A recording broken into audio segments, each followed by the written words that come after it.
Labor Day weekend. You're not going to. Just a thought. Well, my thought on it, whether it's next month or whenever, it's got to be addressed. Yeah, well, that's next It's got to be addressed. I feel like You know what I people mean? think I haven't showered since Nobody wants to sit next to you. nobody wants to Addressing sit at next to some me. point. They've applied. Oh, yeah, yeah. I just think Or at the start of the channel. That's what I use my belt. they, The recording is on.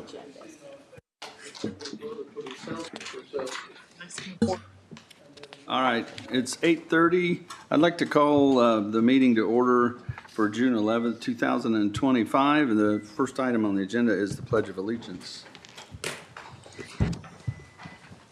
I pledge allegiance to the flag of the United States of America and to the republic for which it stands, one nation, under God, indivisible, with liberty and justice for all.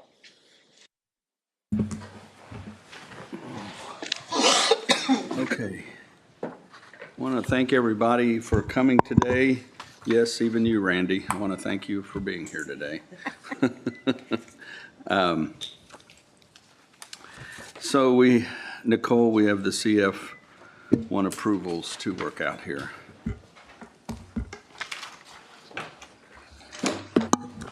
Good morning, everyone. Morning. All right, so we're gonna kind of go through my highlighted ones that I thought your attention. So we're gonna start off on the first page, number 3, COI Air 70 Logistics Park Building 1 LLC.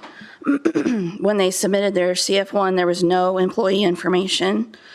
Their SB1 stated they expected 50 to 200 employees. They did not have any employee information last year, and they are 2 of 10 years. So I don't know if you want to just have me keep going. Yeah, the ones that don't have employee information, do we know if the buildings have been occupied yet? I don't know. I don't know any information. And the compliancy is based on the time frame in which they submit Correct. their form. So to be non-compliant would be that they didn't turn their form in time. That's what you highlighted, right? Yeah, so all the ones that are in front of you, so there are a total of 19 plus 5. So I have 24 CF1s that were turned in on time. There are ones in here, though, that I'm going to kind of go over the employee information to let you know that they're not in line with their SB1. Okay. And that's at your discretion if you want to say they're non-compliant, because last month we had 5 that you wanted me to send letters out to say they're non-compliant because they didn't have any employee information, or they marked 0 and you want an explanation from them, which they're going to be presenting here at 8:45. So I kind of I'm going through and highlighting the ones kind of the same situation as last month. They did make their deadline for. Correct. Yes. Okay. Yes, all of these were all turned in on time. It's just the mere fact of now looking at the meat of the paperwork to say, hey, are we in compliance of what they said they were going to do when they applied for their abatement? Thank you. Yep. So number 3, COI, no employee information. Number 4, C5, Indianapolis. That building is vacant. I don't know if somebody emailed me and told me it was, or it says vacant on the form. They had no employees last year. They are 2 of 10 years. Same page, number 8.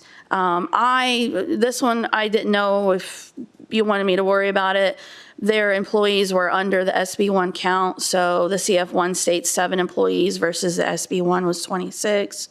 They had 20 employees last year, and they're 4 of 10 years. And then if we want to go to the second page, number 9, Exeter Mount Comfort Land LLC. Their building is vacant. Their SB1 stated that they were going to have 40 employees. Their building has been vacant for 3 years, and they are 3 of 10 years. Same page, number 13, Greenfield Distribution Holding. The only reason why I'm kind of highlighting that one is their CF1 states 10 employees, where their SB1 said 24. Last year, they had 12 employees. It's kind of been all over the place. Their first year of filing, they had 66 employees. The next year was 30, then 77, then 12, then 10. So it's kind of been all over. I just wanted to throw that out to let you know about that one. Then we're going to go to the fourth page. The fourth page is personal property filings. I wanted to highlight Midwest Mole, which is number 1. They do have delinquent taxes. They did not pay their spring installment. So their spring installment plus the penalty, they owe $29,000 and some change. And then number 5, Landsberg Aurora. They have been delinquent on taxes. They have received no abatement the past 2 years, either due to delinquent taxes or they didn't file a CF1. So I just wanted to bring highlight to that one as well.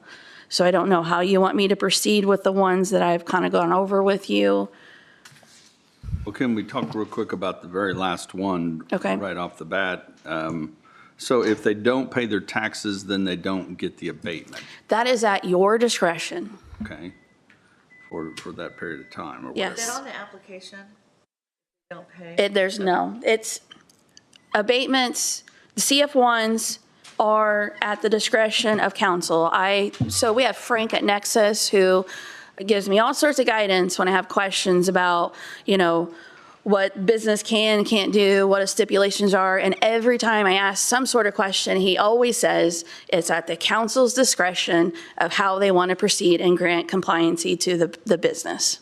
So that's kind of how I just kind of give the information to you, and then you let me know how you would like me to proceed, which is what I've done in the past. Well, you got one there is 7 of 10 years, so the abatement isn't that high, it's running out. But if they're not paying their taxes, should abate those years' taxes. I am curious, Nicole, it says that there's been prior years of delinquent taxes, but now they're delinquent just for the most recent year. So at some point they are catching up, right? Yes, Okay, that's they're correct. just late. Yes, Okay. yes. And then the number 1 on personal property, they're still delinquent from last year. Are you talking about Midwest Mole? Yes. So Midwest Mole, so what I was putting in there was they filed their personal property filing late for 23, pay 24. They did get caught up on that, but their only delinquency is their spring installment for this year. This year. Yes. Okay, that was May 10th. Yeah, Okay. yeah. But they are also in year 10 of 10. So Correct. if we deem them non-compliant, they weren't getting that much abatement at this point. No, No. but it's the way that this works, you can deem them non-compliant right now, and you can request their presence at next hearing, and then they'll probably pay it, and everything will be fine, however you want to do it. But push them to you've pay kind of it. got 2 times to, Yeah. Have they received a letter about being late, or is it possible they don't know? No. Tax bills only go out 1 time a year. The only time I know the treasurer sends them out is if they're going to go to tax sale. Okay. Yeah. Well, I think we should direct her to send them a letter. They're Non-compliance. non-compliant and they're late on their taxes, and they're not going to get their 10th year abatement if they don't pay them ASAP, and see if it just sparks. And if we even tell them they need to come in here, if they do catch everything up prior to it, we could forego that. Well, just on personal property, and then I'd like to go back to real property, but just on personal property, I'll make a motion for non-compliance on number 1, Midwest Mole, number 5, Landsberg, Aurora, and grant compliance to the remaining on the list. I'll second it. Okay, we have a motion and a second for Midwest Mole and Landsberg Aurora to be deemed non-compliant and the other ones to be compliant. All those in favor say aye. Aye. Opposed, the same, and it passes. Can you reach out to them or send them a letter and stuff? Yep. I will. Since they're personal property, I kind of hand that over to Michelle in the assessor's office, and I will let her know that Midwest Mole and Landsberg need a letter sent out to them, and we'll see if we can get them Well, on. the for July. taxing units, the school and everybody gets the personal property tax that comes out of this. Yeah. So it is important. And once again, we are one of the only TIP districts in this state that allow the personal property to pass through. So that's a positive.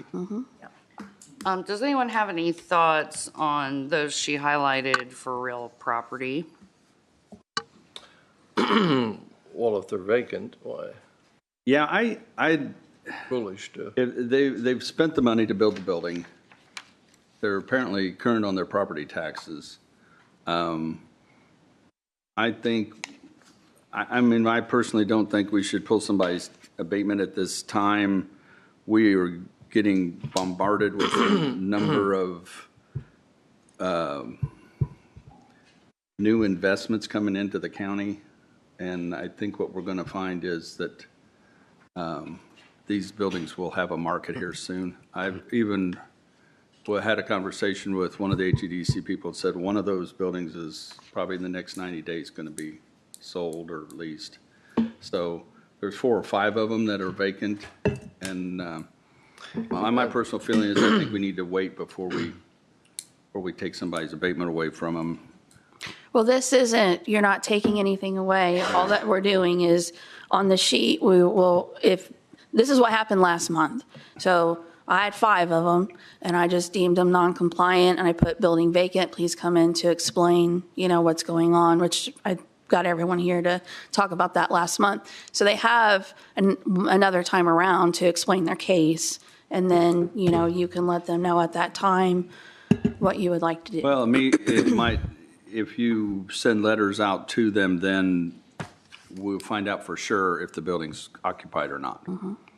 Because you sent them a letter and they didn't respond, correct? No, so I had 5 letters I mailed out per last council meeting, and I had responses to all of them but 1. And they're not on this list. They're not on this Yeah, list. That's very- at 8:45. Yeah. Yeah. On number 3, the COI Air 70 Logistics being year 2 of 10, I assume their first year EDA payment isn't even due yet, right? That's not No, something they're so we're talking about 25 pay 26, so 26 would be when their EDA payment would be due. So they're not behind on anything. They filed on time. I don't have a problem with that. Yeah. Same thing on the number 4. That says second year of EDA payment. They're not late on anything, No, right? And then number 8, they do have less employees, but it is at a significantly higher salary per employee than they originally filed for. So I don't have a problem where people were able to offer better, higher paying jobs with less employees.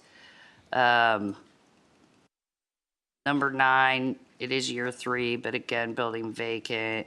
And again, number 13, it is, again, it's less employees, but it is a much higher, it's a 67% higher salary employee than they committed to when they filed. So that's just kind of, I don't think any of these are egregiously out of line, especially where salaries are higher than they initially.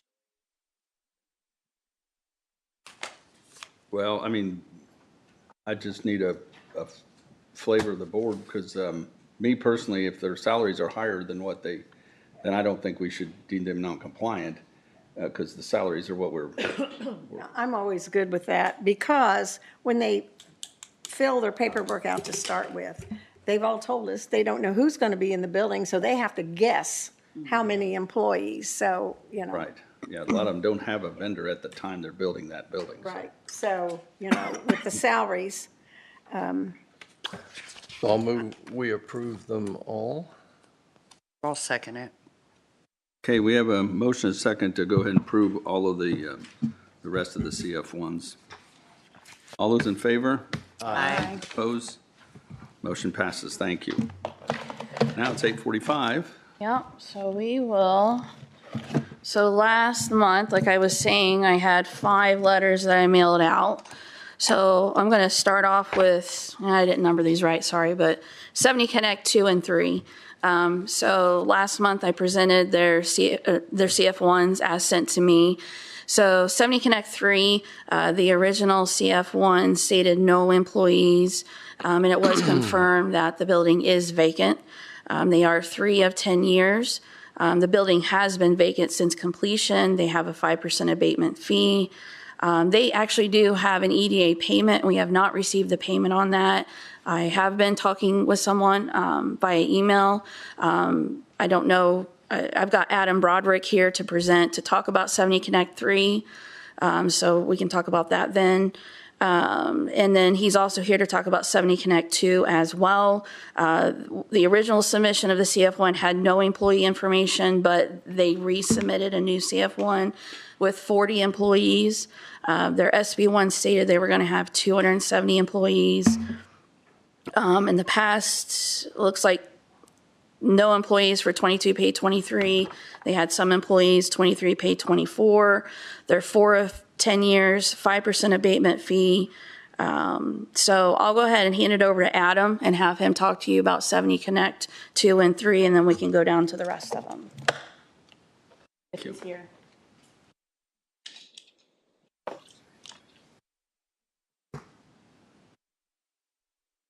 Hi, if you don't mind, state your name and everything, because we are on recording, and Sure. if you didn't know. Adam Broderick with Loft Property Group. Start with 70 Connect 2. Super. And apologies, some of this predates my time with Loft, so I'm a little behind on some of it. I brought Scott Frizzell, who was a part of, with Krieg DeVault, who was a part of our negotiations when we put the EDAs in place. With 70 Connect 2, our tenant Houston Logistics moved in. We've had, call it issues gaining their employment information, which is why some of the forms are submitted without that information. They are lighter from an employee count than we had anticipated. Obviously, we can't control how many employees they end up putting in the building, but we have explained to them that we have to have this information in a more timely fashion on a go-forward basis. And I'm happy to answer any questions, or Scott can help as well. My biggest question would be, it shows delinquency on a spring installment of the Economic Development Agreement payment. Can you speak further? For 70 Connect 3, Oh, yes, correct. Yeah, excuse me. Good morning, council. My name is Scott Frizzell. We were working through the EDA payments and 5% abatement fee. There was some confusion on that, and so we're still working on getting that paid and confirming the payment amounts. Okay. But you've not paid the spring installment. Of the EDA payment, that's correct, Okay. to my knowledge. Of but the- it of should the- be resolved in the Of the next property tax. Right. Property tax is current. Yes. Okay. Is that their first EDA payment? Yes. Yeah, I understand.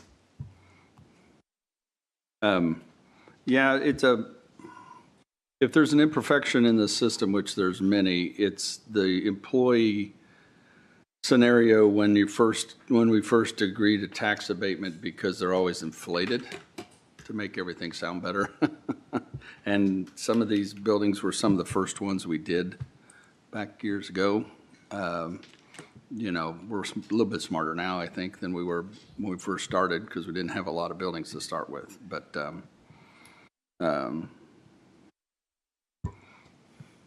I mean, I personally appreciate you coming in and telling us what's happening.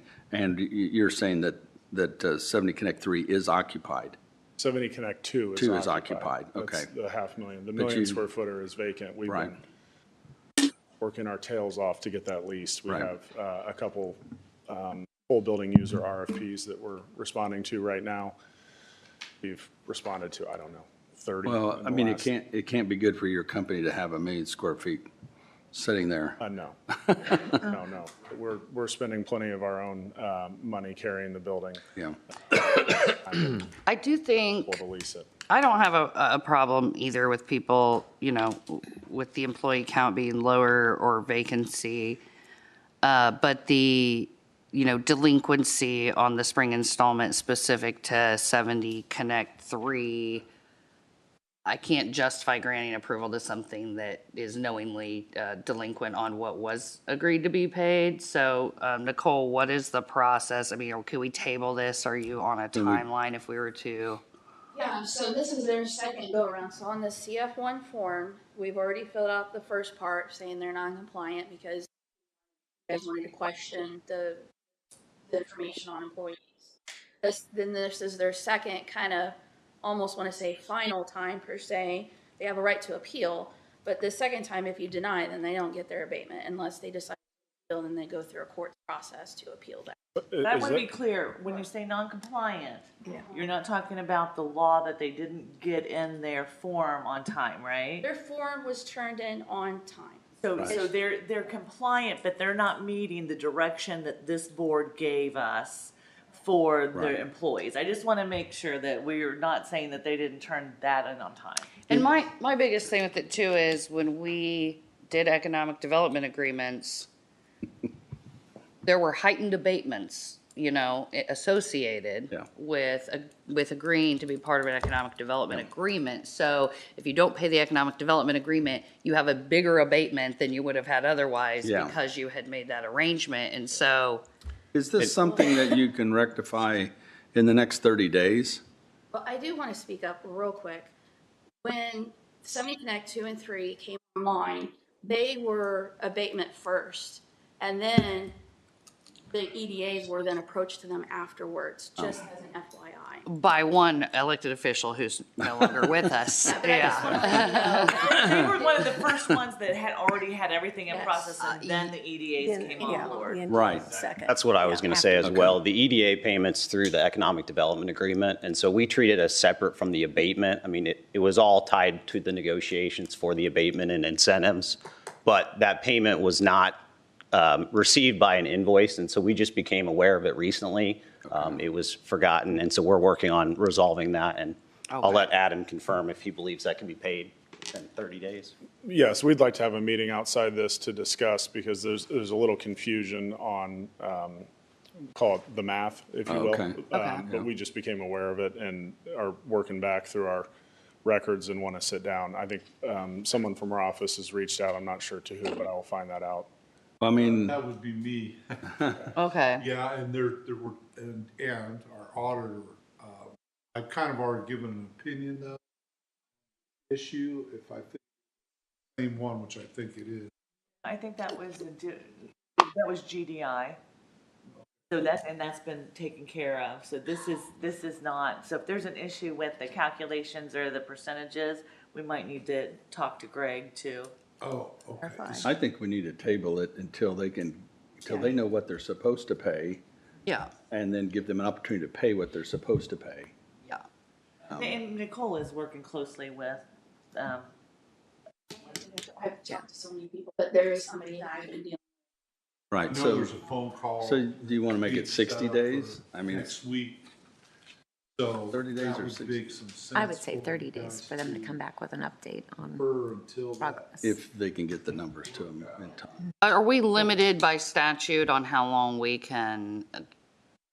No, not really. I mean, at this point in it's the not process. statute really that's governing the EDAs. That's just something that's fairly new. I mean, Just with But we're us. talking about the abatement, right? Yeah, 'Cause- so on the CF1, it says that if property, so this is from last month,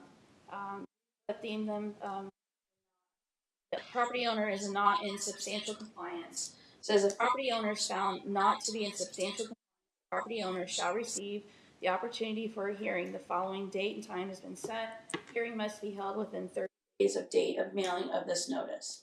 That's all I have. Then from there, it's up to us. It's up to you. Well, July is budget meetings. Yeah, I'm So thinking the first week of August. August Yeah. would be, I'm sorry you were ever approached about an EDA with a standing abatement, and I recognize that it's totally fair if you want to verify calculations, and Right. so I don't want to punish them for that.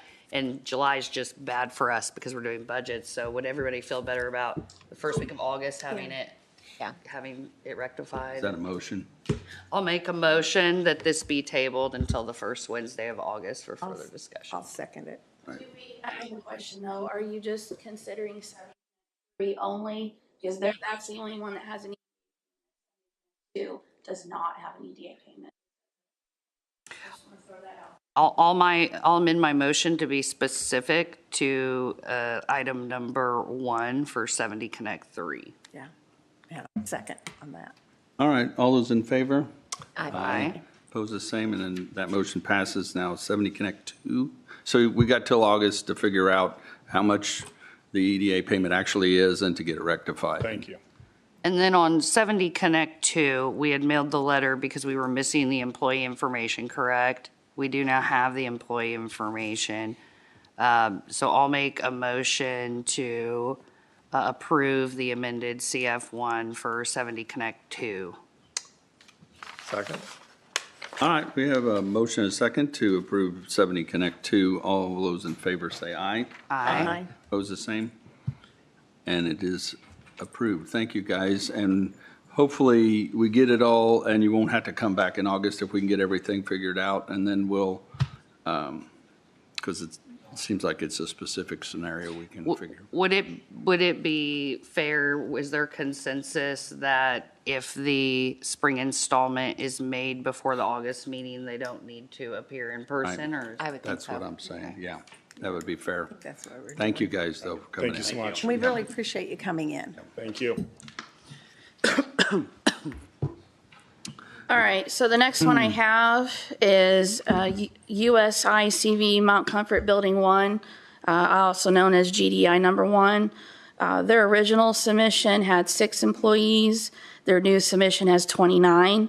The SB1 stated 25.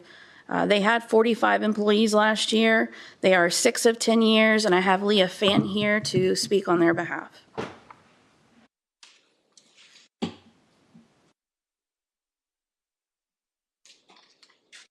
Good morning. If you'll state your full name, we are recorded and everything, so. Leah Fanton, I'm a senior property manager with CBRE.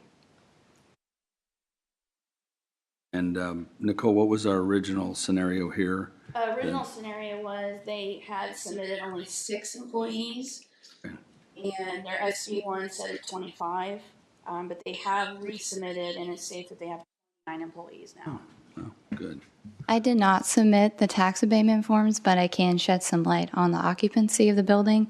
So the actual building is demised into 3 different spaces. The south end is occupied by the majority tenant.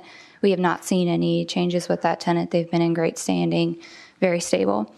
The middle space is currently vacant, so that previous tenant had moved out in 2024, which is part of the reason why we're experiencing some changes on the tax abatement forms.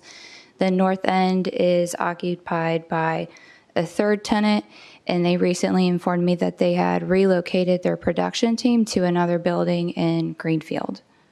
So again, that would factor into the total number of employees and salaries that was submitted. But Nicole, remind me, the first submission said 6 employees and did not state salaries. Is that right? They had 300,000 in salaries. Okay, so we asked because that was probably significantly lower than stated, but the amendment shows more employees and higher salaries than the original filing. So I'll make a motion to approve GDI 1's amended CF1. Second? Okay, and it sounds like you're got some vacant, some not, so you're doing as good as you can right now. We're actively marketing the vacant space. I know the landlord has invested money into making that space look great. We have a motion and a second to approve the GDI 1. All those in favor? Aye. Opposed, the same? Thank you. Thank you for coming in, and good luck in getting the rest of it. Thank you. Thanks. All right, next up is Inland LLC. CF1 stated no employees, and as far as I know, there are no employees. Building is vacant. They are 3 of 10 years. They have a 5% abatement fee, and then taxes are paid. And I got Terry McCardwell here to speak on behalf.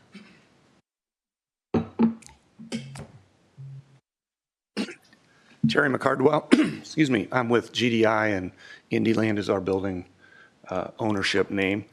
As Kent, I think, summed up very well, unfortunately, we haven't leased the building yet, we along with the others in this room, and we're all trying very hard to get these buildings leased because we are carrying them, we're paying them property taxes, and I think it's good. So it's bad for us that we don't have a tenant yet, but I really think it's good for you, the council, and Hancock County, because we've got product, i.e. buildings sitting out here available to be leased. And as Kent mentioned, and I see Michael Weiser in the crowd who's with Cushman, I'm sure he'll speak to it more, but we are just responding to a tremendous number of RFPs right now, requests for proposal, for people that do need space. We came out of the pandemic years and things were booming. You know that because we had those conversations. A lot of buildings went up and there was a lot of space being leased. The last 2 years, the demand has just dropped precipitously. And there's just not been the tenants out there that will lease these buildings. However, this year, since January 1, we've seen that change dramatically. And I think, if I had to guess right now, I think Hancock County, probably by year end, just with the activity that we've seen to date, there'll be 3 million square feet of space that's vacant right now. And we're a part of that with our 700,000 square feet that will be leased. And that trend seems to be continuing. So I think by year end, you're going to see a significant number of these buildings leased. And that will be good for me because I won't have to come before you next year and explain. So that's kind of what I have to offer you, but I'd love to take any questions or answer any questions that you might have.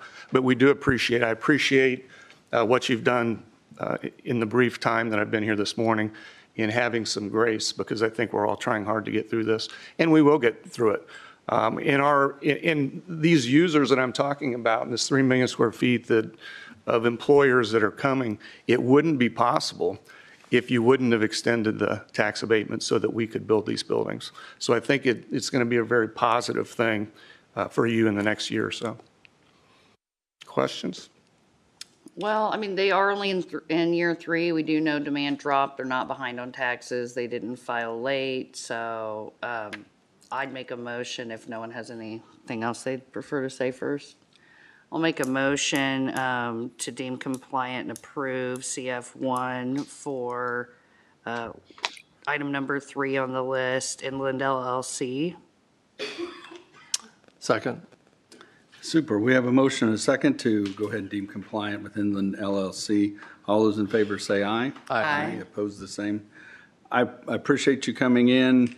We're just trying to stay vigilant on everything. I think patience is the virtue right now.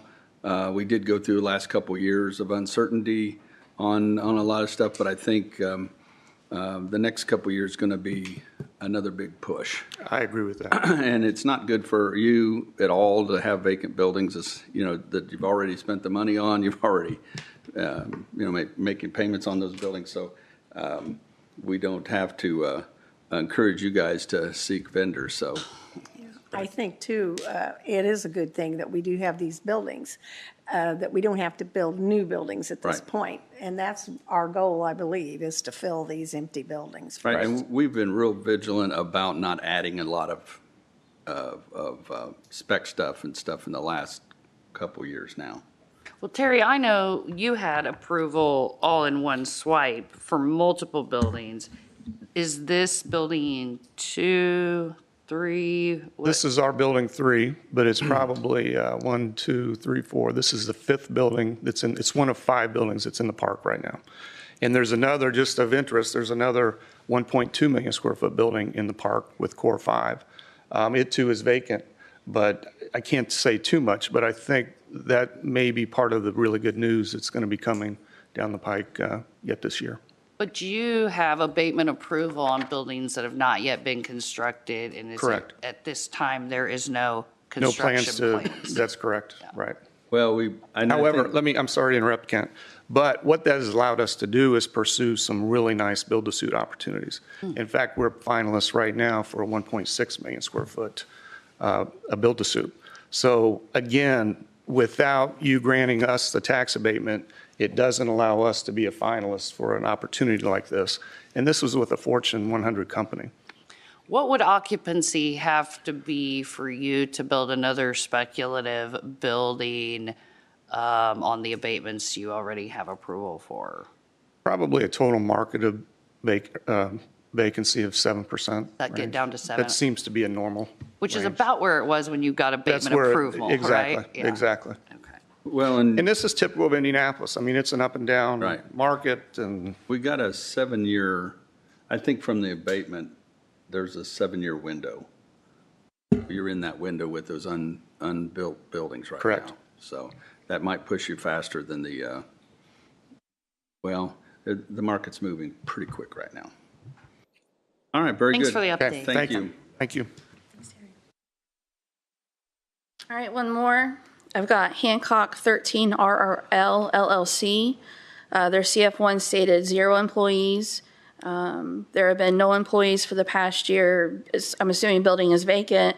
I got 2 of 10 years, 5% tax abatement fee. Taxes are paid. I didn't get a response from the letter, but I don't know if there's anyone here to represent. Here we are. So the back response. Okay. Todd Ward with Red Rock Developments. First, I'd just like to say, Mr. Chairman, members of council, I actually appreciate this conversation. As a taxpayer in my county, I wish they were a little more fiduciary responsibility wise, but I appreciate what you're doing for the citizens of Hancock County, making sure everybody's on the up and up. That being said, I could pretty much echo everything that Terry has said. We're trying our darndest. The building is vacant right now. We're trying to keep it in tip-top shape to give it the best viewings we possibly can. We've been, I think, a great partnership with us in Hancock County. I have not a bad thing to say about any of the staff. They've always been responsive. We've worked well together. We tried to do things, again, to be a good partner with the county, such as the road widening that we did. It was only required to be 24 feet. We ended up doing 30 because we thought that was appropriate from our experience in other places, and a few other things like the upgrade of the Margaret Wallace drain, et cetera, et cetera. What I'd really like to do is just, if you would mind, a couple of minutes for Michael Weiser with Cushman and Wakefield to just kind of tell you a little bit about the market and our marketing strategy, and I think it will also help you with some of these decisions. Michael. Thank you. Again, my name is Michael Weiser. I'm with Cushman and Wakefield, based out of Indianapolis here.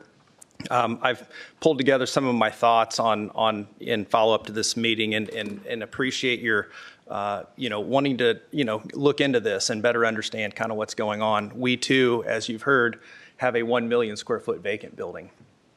I can speak on behalf of Red Rock and LXP. They don't like that any more than the other guys that have been up here speaking. It was mentioned a little earlier, during COVID, there was a huge spike, we'll just call it a spike, in industrial real estate across the entire country. We started buying from online outlets more. We weren't going to the stores quite as much. And what happened is that put us in a position where we were building, and I shouldn't say we, industrial developers across the country were building more industrial real estate, warehouses mostly, but some manufacturing as well, than they had ever done before. The problem is that back in roughly 2023, that started to kind of tail off. And as you know, some of these buildings were going up in 22 and 23. It's kind of a little bit bad timing, unfortunately. So just to put it in perspective, from a local perspective, there were 17 transactions in 2022 that were signed that were above 500,000 square feet.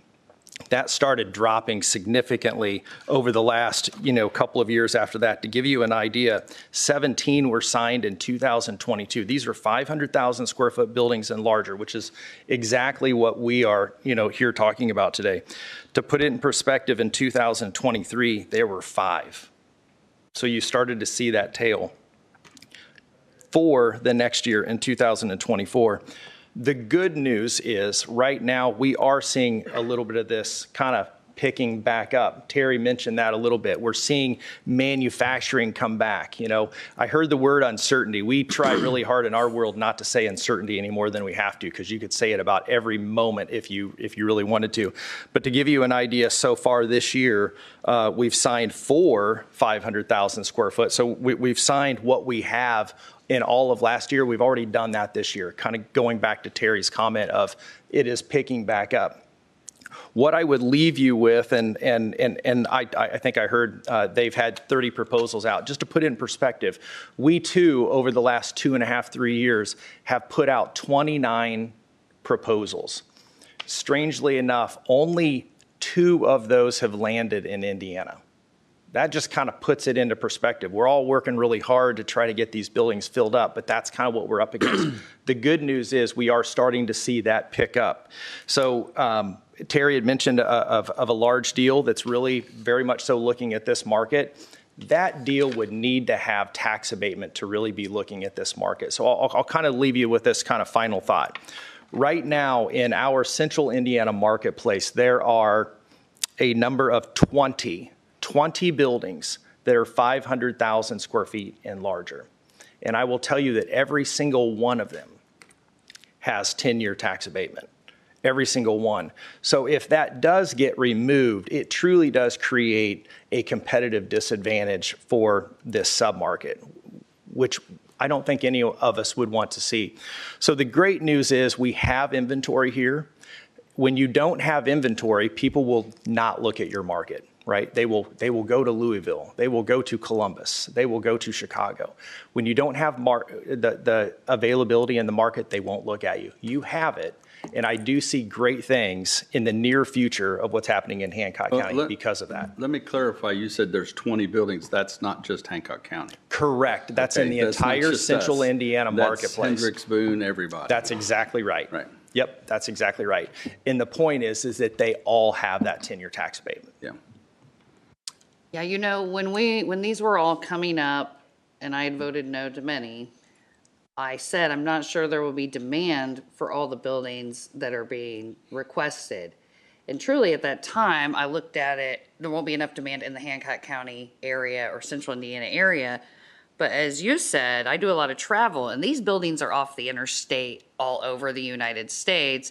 And so we're not in competition just with central Indiana. We're in competition with those buildings that are sitting vacant all over the US at this point. They are only in year 2 of 10, correct? Correct. They have not been delinquent on anything, any payments, any paperwork. I will make a motion when Chairman's ready. Perfect, because I know I was here when we went through all of this, but demand is relative. And what we've found is demand changes every so many years. And we're probably going to, we know we're coming through another period of high demand. So we're just happy that it's coming this fast from the lack of demand. A year or 2 is not a long time frame. You know, it might be to some, but it's really not, because these are 10-year scenarios, 20-year scenarios. This will help the community for years and years to come. So one thing, if you were here earlier, I said, as you look at tenants, and I can't speak for anyone else or future votes, but when you look for tenants, I personally, I know you expected a lot of employees, and I would not be concerned if your future employees were less, as long as the salary those employees make is not less than you originally stated. That's just my personal take on it. So anybody else have further discussion? I'd entertain a motion. All right, I'll make a motion to deem compliant and approve the Hancock 13 RRL LLC CF1. I'll second. All right, we have a motion and a second to approve the Hancock 13 RRL LLC. And all those in favor say aye. Aye. Opposed, the same. And it passes. Thank you for coming in, guys. Thank you for your insight. Thanks for coming. We really appreciate it. All right, super.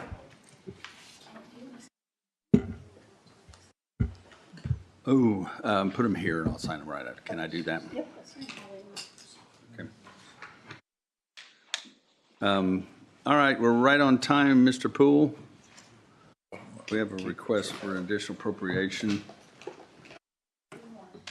Thank you.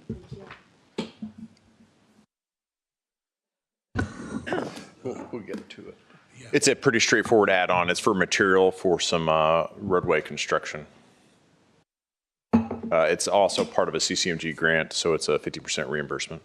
Okay, so it's an additional appropriation, so it's a thumbs up to advertise. Yep.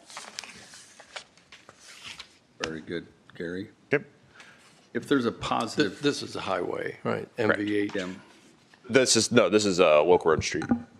Pardon me? It's 1176. Yes, it's 1176, yes. MVH. Yes. If there's a positive to still having some unused buildings, it's the ability for our highway department to catch up with the roads in those areas, which it's given us a chance for a year or two to catch up. I'm one guy that does not complain. I like to see the tax money come in without any of the use for police, fire, or the roads. It's kind of nice. So, thank you, Gary. Thanks, Gary. Thanks. Is Jeremy here? Yeah, I am here. Called you. Okay. Yep. Good morning, everybody. Morning. Thank you for taking time to see me. I know it's a busy time of year with budgets coming up, and that's kind of partly why I wanted to get in front of you regarding my office's comprehensive plan that was revised late last year and took effect in January. We talked about in January, and as a result of that, I understand the county, you guys had Mr. Garitas do a cost kind of benefit study, and our understanding on that is that he recommended that the office stay in the form it is in. And my understanding also is that Ms. Ellert found that our staff positions that we recommended for parity were appropriate based on the county, other offices in the county, what we were looking at. So what I'm here today is used to be the commission, now it's the Commission on Court-Appointed Attorneys. Used to be the Public Defender Commission. That's where we report to with our numbers and who provides funding, the reimbursement back to the county, the 40% reimbursement. So they are looking for an update on where we stand on the comprehensive plan. And for that, me to give them an answer, I need basically kind of an answer from all of you regarding how you would like and what you plan on proceeding. Based on what you would decide today, the CCAA would have several options on what to do. Basically, what it boils back down to is we've asked for, and the comprehensive plan now requires that the office manager position and the paralegal position receive a salary on par with their counterparts at the prosecutor's office, meaning, not hearing me? Sorry. Okay. I can hear that now. So basically what we're looking for the council to kind of give us some guidance as how the council wishes to proceed, what they think is going to be best for the county. There's a few options that we could propose. And based on whatever you decide you want to do, then we'll report back to the commission and what the council reports. And then they'll kind of review that and decide what they think, how that complies with the comprehensive plan and what they suggest. One example of a solution would be just to provide immediate raises back to what we asked for in our budget last year. That would bring office manager and paralegal up to their counterparts in the prosecutor's office. Jeremy, is that 12,000 a year? Is that what that was? Or It's a one-time upgrade expense, but it would be $12,470 gross. Is what we're asking for. That would be going on though too. Was that a question? That would be ongoing though too. That would be their salaries, and then next year they would be getting their 3% like everybody else does, and so on and so forth. It's not that much every year increase. It's just to get them, and that we'd just be in lockstep with the prosecutor's office year by year moving forward. But when we amend the salaries for those two positions, the total annual difference versus what it is now is $12,470. Is that, am I understanding it right? I'm not sure I understand your question exactly, or to answer it correctly. That $12,470 is the expense that needed at this moment to bring those two positions up to where the comprehensive plan needs them to be. So on an annualized, we're halfway into the year. Yeah. So an annualized basis, it would be double that or no? Yeah, it would probably need to be, the suggestion would be make it retroactive to January 1st and I think my understanding is this auditor would then just change their payroll to account for that moving to the end of the year. And then next year, they would just, that total salary be increased by 3%. Let me ask you, Jeremy, in your submission for the 2026 budget, yes, sir. What I assumed, I haven't gone through it in detail yet, but I assumed you assumed that this was done and that your 26 budget reflects that. Yes, sir. If I understand what your question is, yes, our 2026 budget presumes that the council approves these changes and makes that start now, and then next year's salary would allow for what the salary would wish the salary to be, plus that 3%. So yeah, that answers your question. So it's baked in the numbers for next year already. In my proposal, yes. It's there, and I guess that's my thinking is that we do it in the 26 budget rather than messing with 25. But Well, can I ask you this, Jeremy? Of course. So, is the commission mandated by state? And if so, do you have an IC code for it? Like if it's truly commissioned by the state? I don't have an IC code for it. I can get that for you. It is a state agency, basically. They are created and run, they are state employees for that purpose. I can get you whatever codes we need. I can reach out to them and find that for you. But then they oversee all the public defender offices across the state. And not every county is part of the commission. Okay, so most counties are. But when you join the commission, you're required to follow their rules. But in exchange, they provide the counties that 40% reimbursement.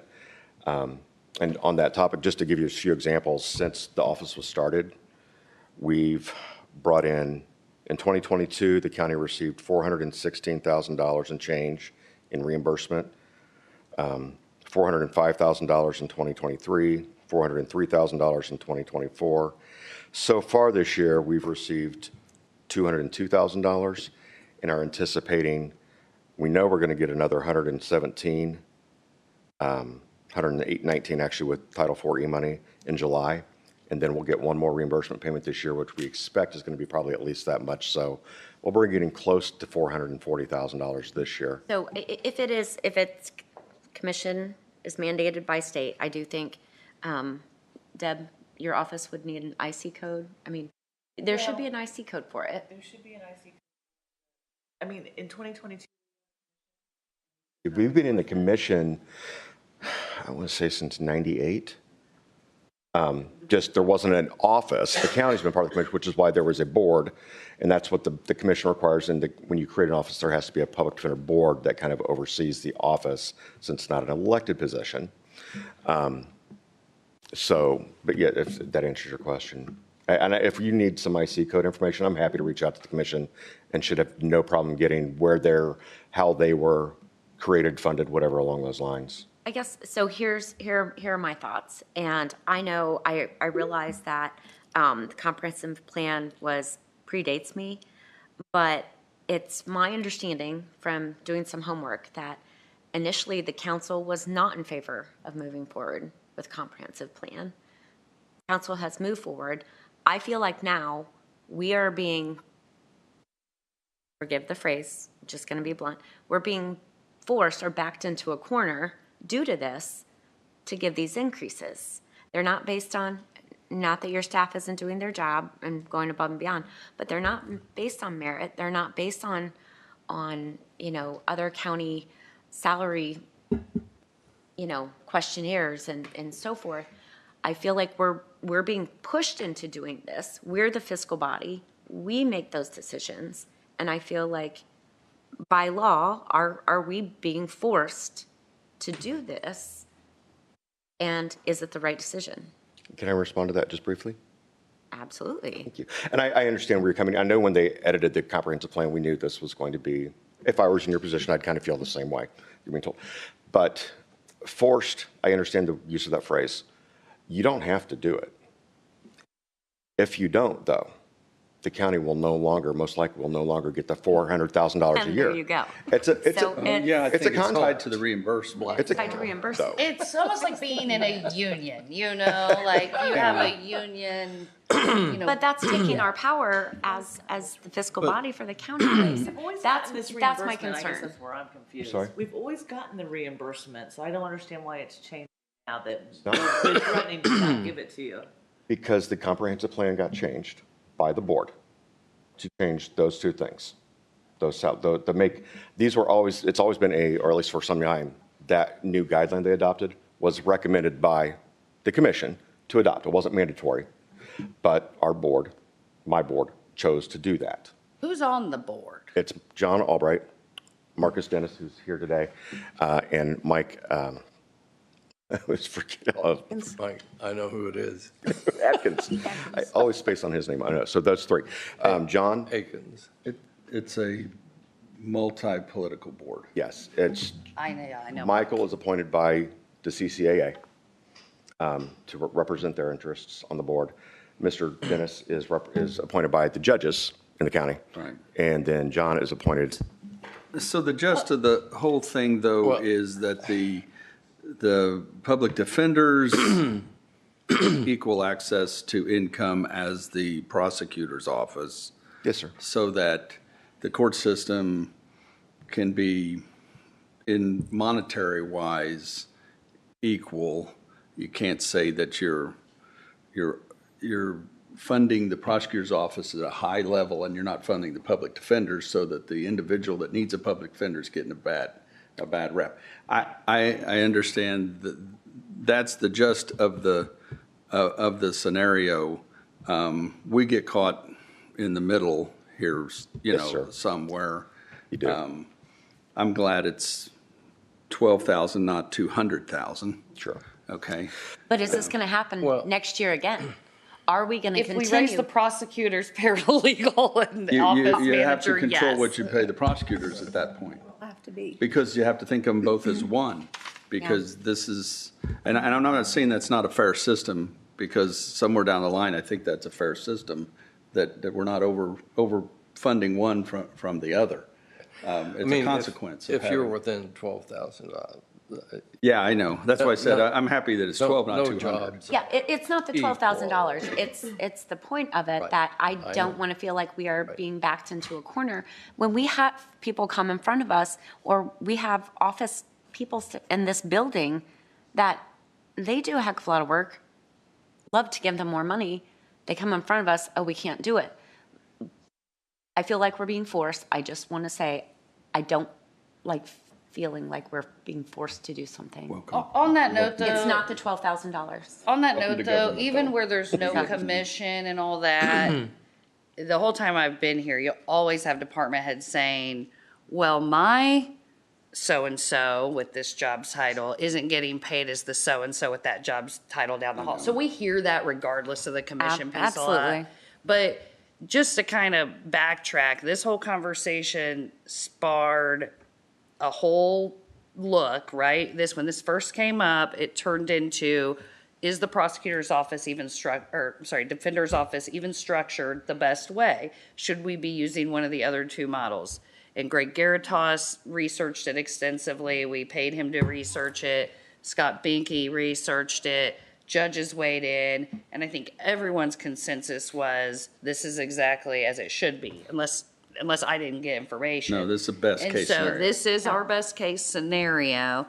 Personally, I don't have a problem bringing two employees up to par with the prosecutor's office.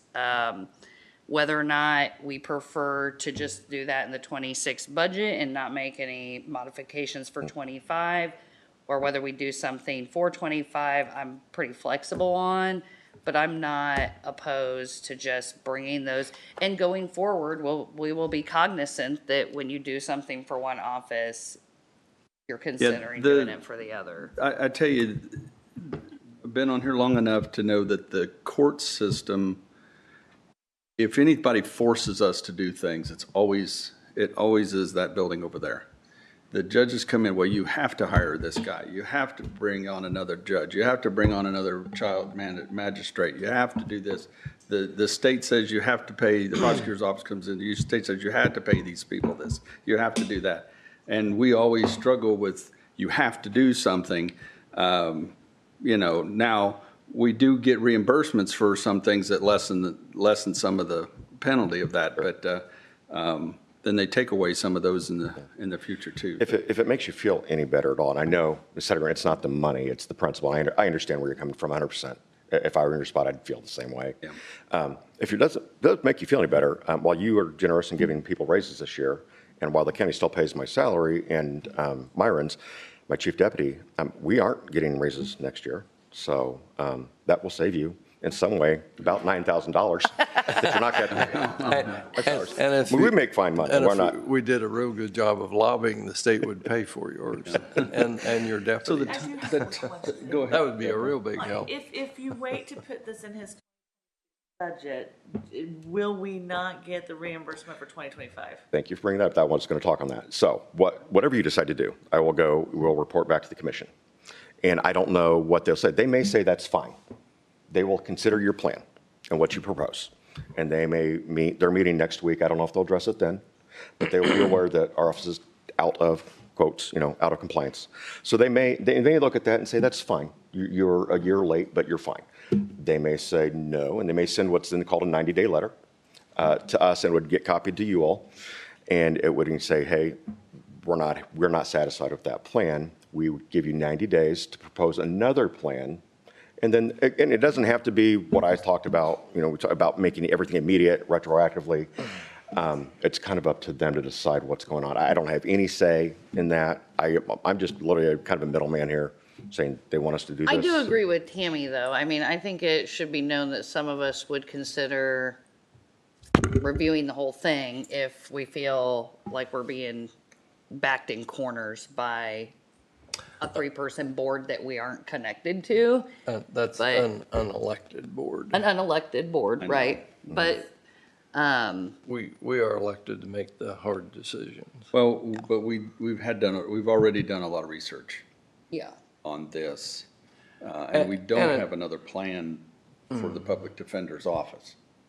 And it is our personnel policy of the county to pay people equally. That's our objective, but it's our decision as to whether two positions, if you're comparing them, are the same, and none of them are the same. So, So if we do this we increase, try. If we do this increase now, and then your 26 budget, they're going to get increases on top of this amount. So then do we have those two positions in the prosecutor's office then making less than, or are they going to be should not hand in be. hand? that does bring up a good point, Tammy, that because we allow department heads to choose how to distribute their raise funds in any given year, We could be chasing we'll it. be getting off because it would be, if everybody just got 3%, nothing would change, right? Everybody would, we would get them up and everybody get 3% and they'd all stay on board.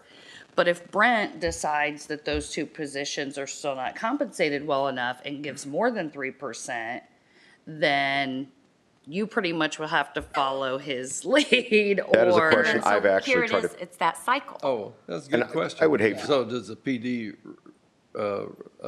reduce, no, I'm being Right, facetious. but you couldn't come back and say, well, I need more raise again for these certain people because I didn't choose to allocate that much to Yeah. them with what I had But last he time. can. Right. He can. Right. And he No. will.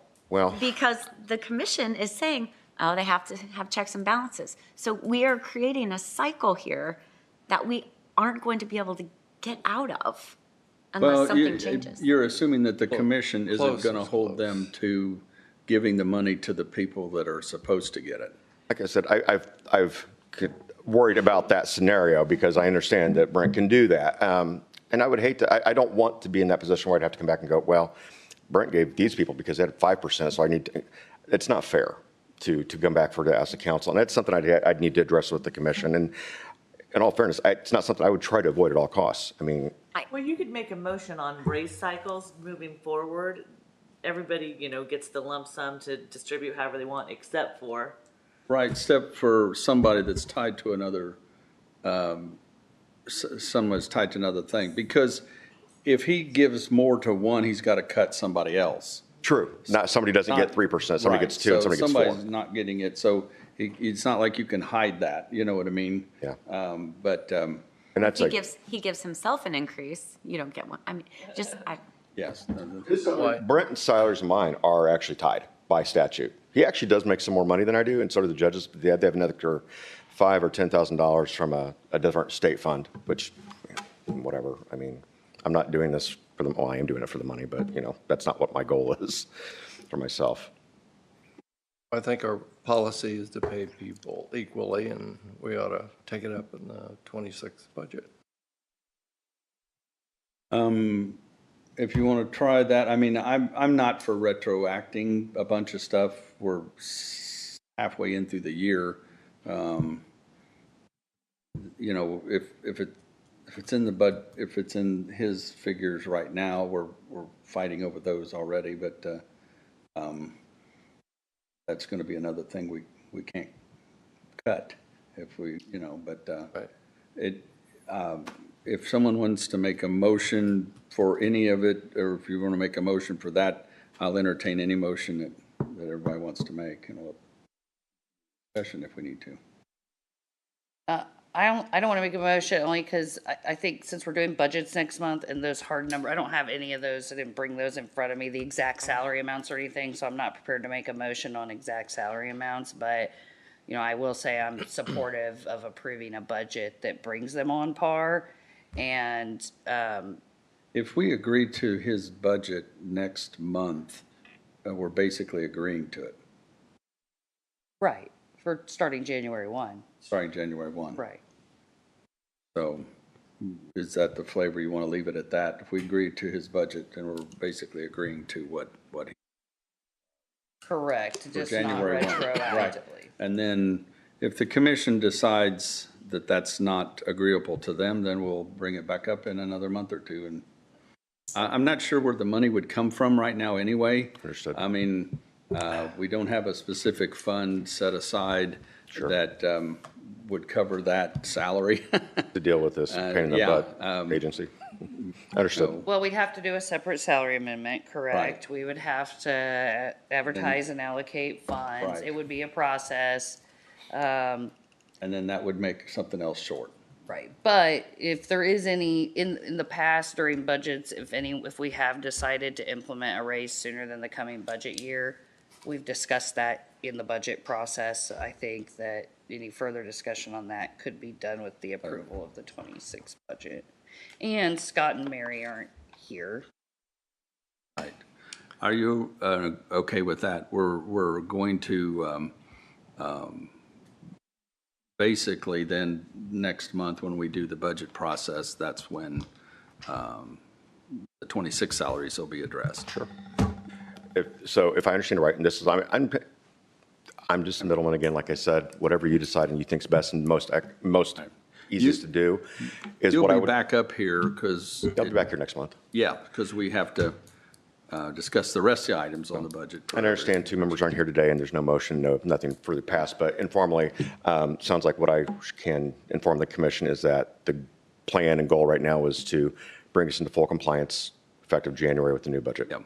And I can relay that to them and see what they say. And I'm happy to do that. That's at least my opinion. Well, that's my flavor right now. Okay. Of course, yeah, we are short a couple of people, and we're short our councilman that is an attorney also. Understood. And on these issues, I do like to hear Scott's opinion on stuff. Understood. I appreciate your time, and I'll be back next month, and we'll see where things go. Thanks, Jeremy. Thank you very much, everybody. Have a good one. Okay, keeping online with the agenda as we can. Bernie, are you here, Bernie? Come up here, young man. Bernie's always wanting money. He says sometimes.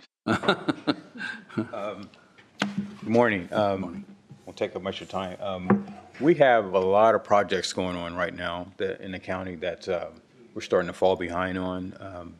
And we need some professional services to help us out of this jam that we're in now what it is. We need an overhaul of our, it's called Active Directory. What that is how we control all the user permissions and shares and those type of things. Well, it's moving more to a cloud-based scenario, which means we can control things in the cloud now too as well. So we need to change that the way we're doing. And it's going to cost us about $30,000 to do that with some outside help. That's about 125 hours of help that we could get to get this done. So you see, we either do that, or some of the projects we have now, we're going to have to just hold off on until we can get some things squared away in our Active Directory. So What are the projects you would have to hold off on? the sheriff has a project that he's doing. Want to help me on this, Brad?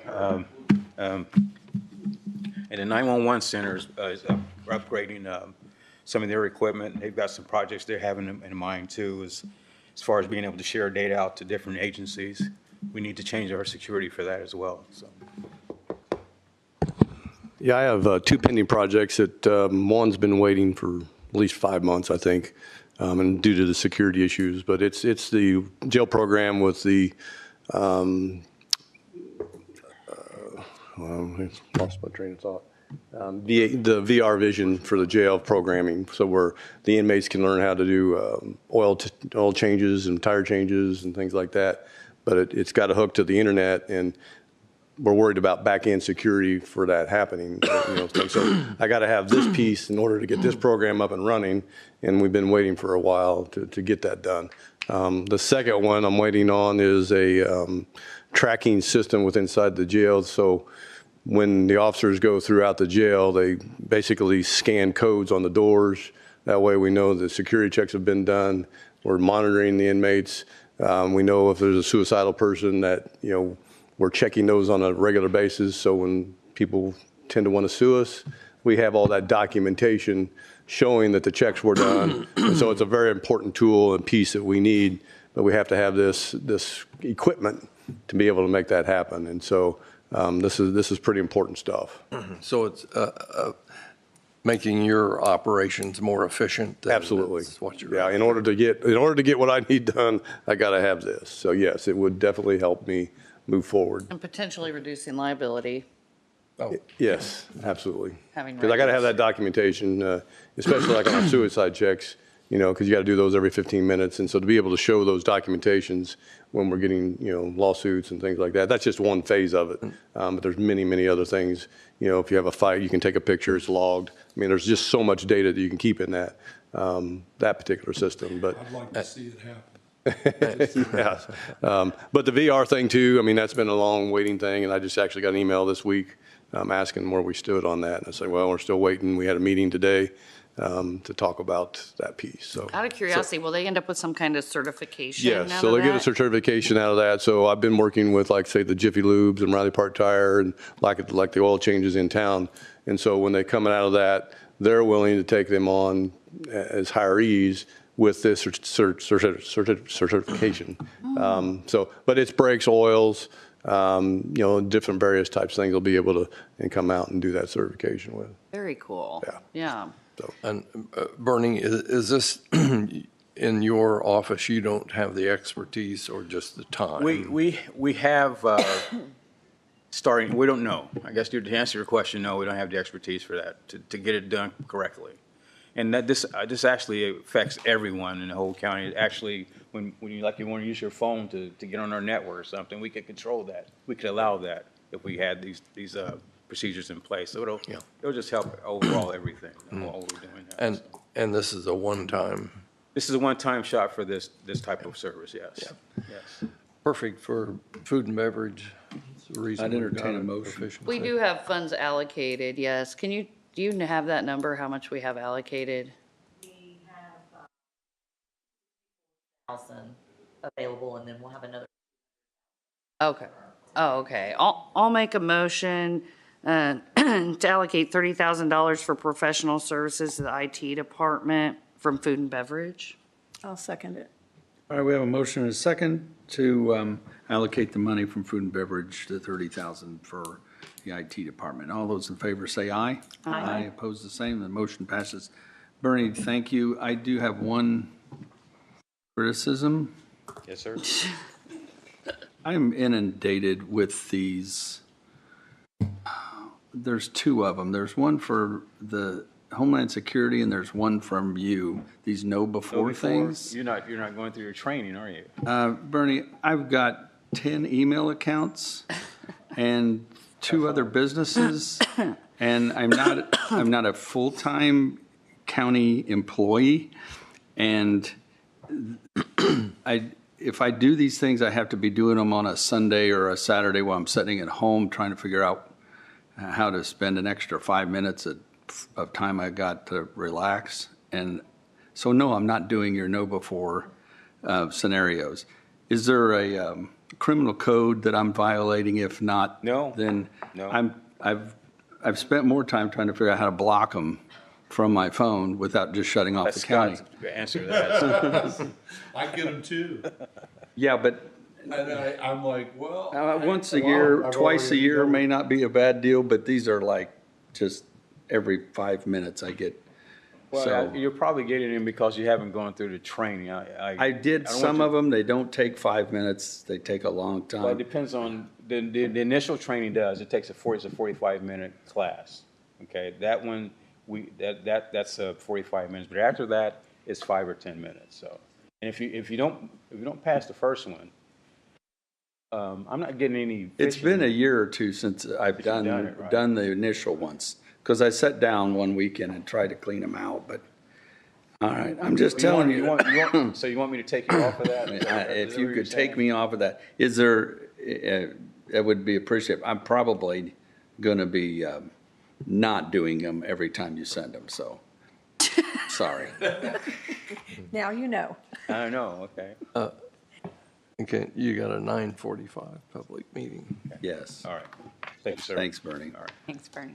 All right, so let's open the public hearing for additional appropriation for the Food and Beverage Fund 7201 for $200,000. At this time, I'd entertain any public comment on the Food and Beverage Fund. State your name and your reason for existence, George. Langston. I'm just going to come up here once again. It seems like almost every time you guys meet, you guys are hitting the devil out of the food and beverage. It's just,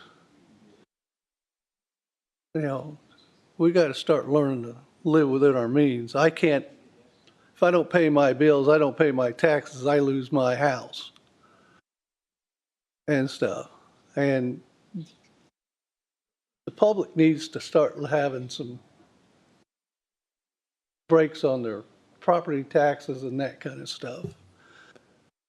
And you guys talked about sunsetting food and beverage sometime. I don't know what that date was, but in one of the meetings here recently, you said something about food and beverage sunsetting. As far as this appropriations, you got to have the money. Sounds like you may have to do another appropriations just after what just occurred. So, but I would encourage you guys to start looking at living within your means.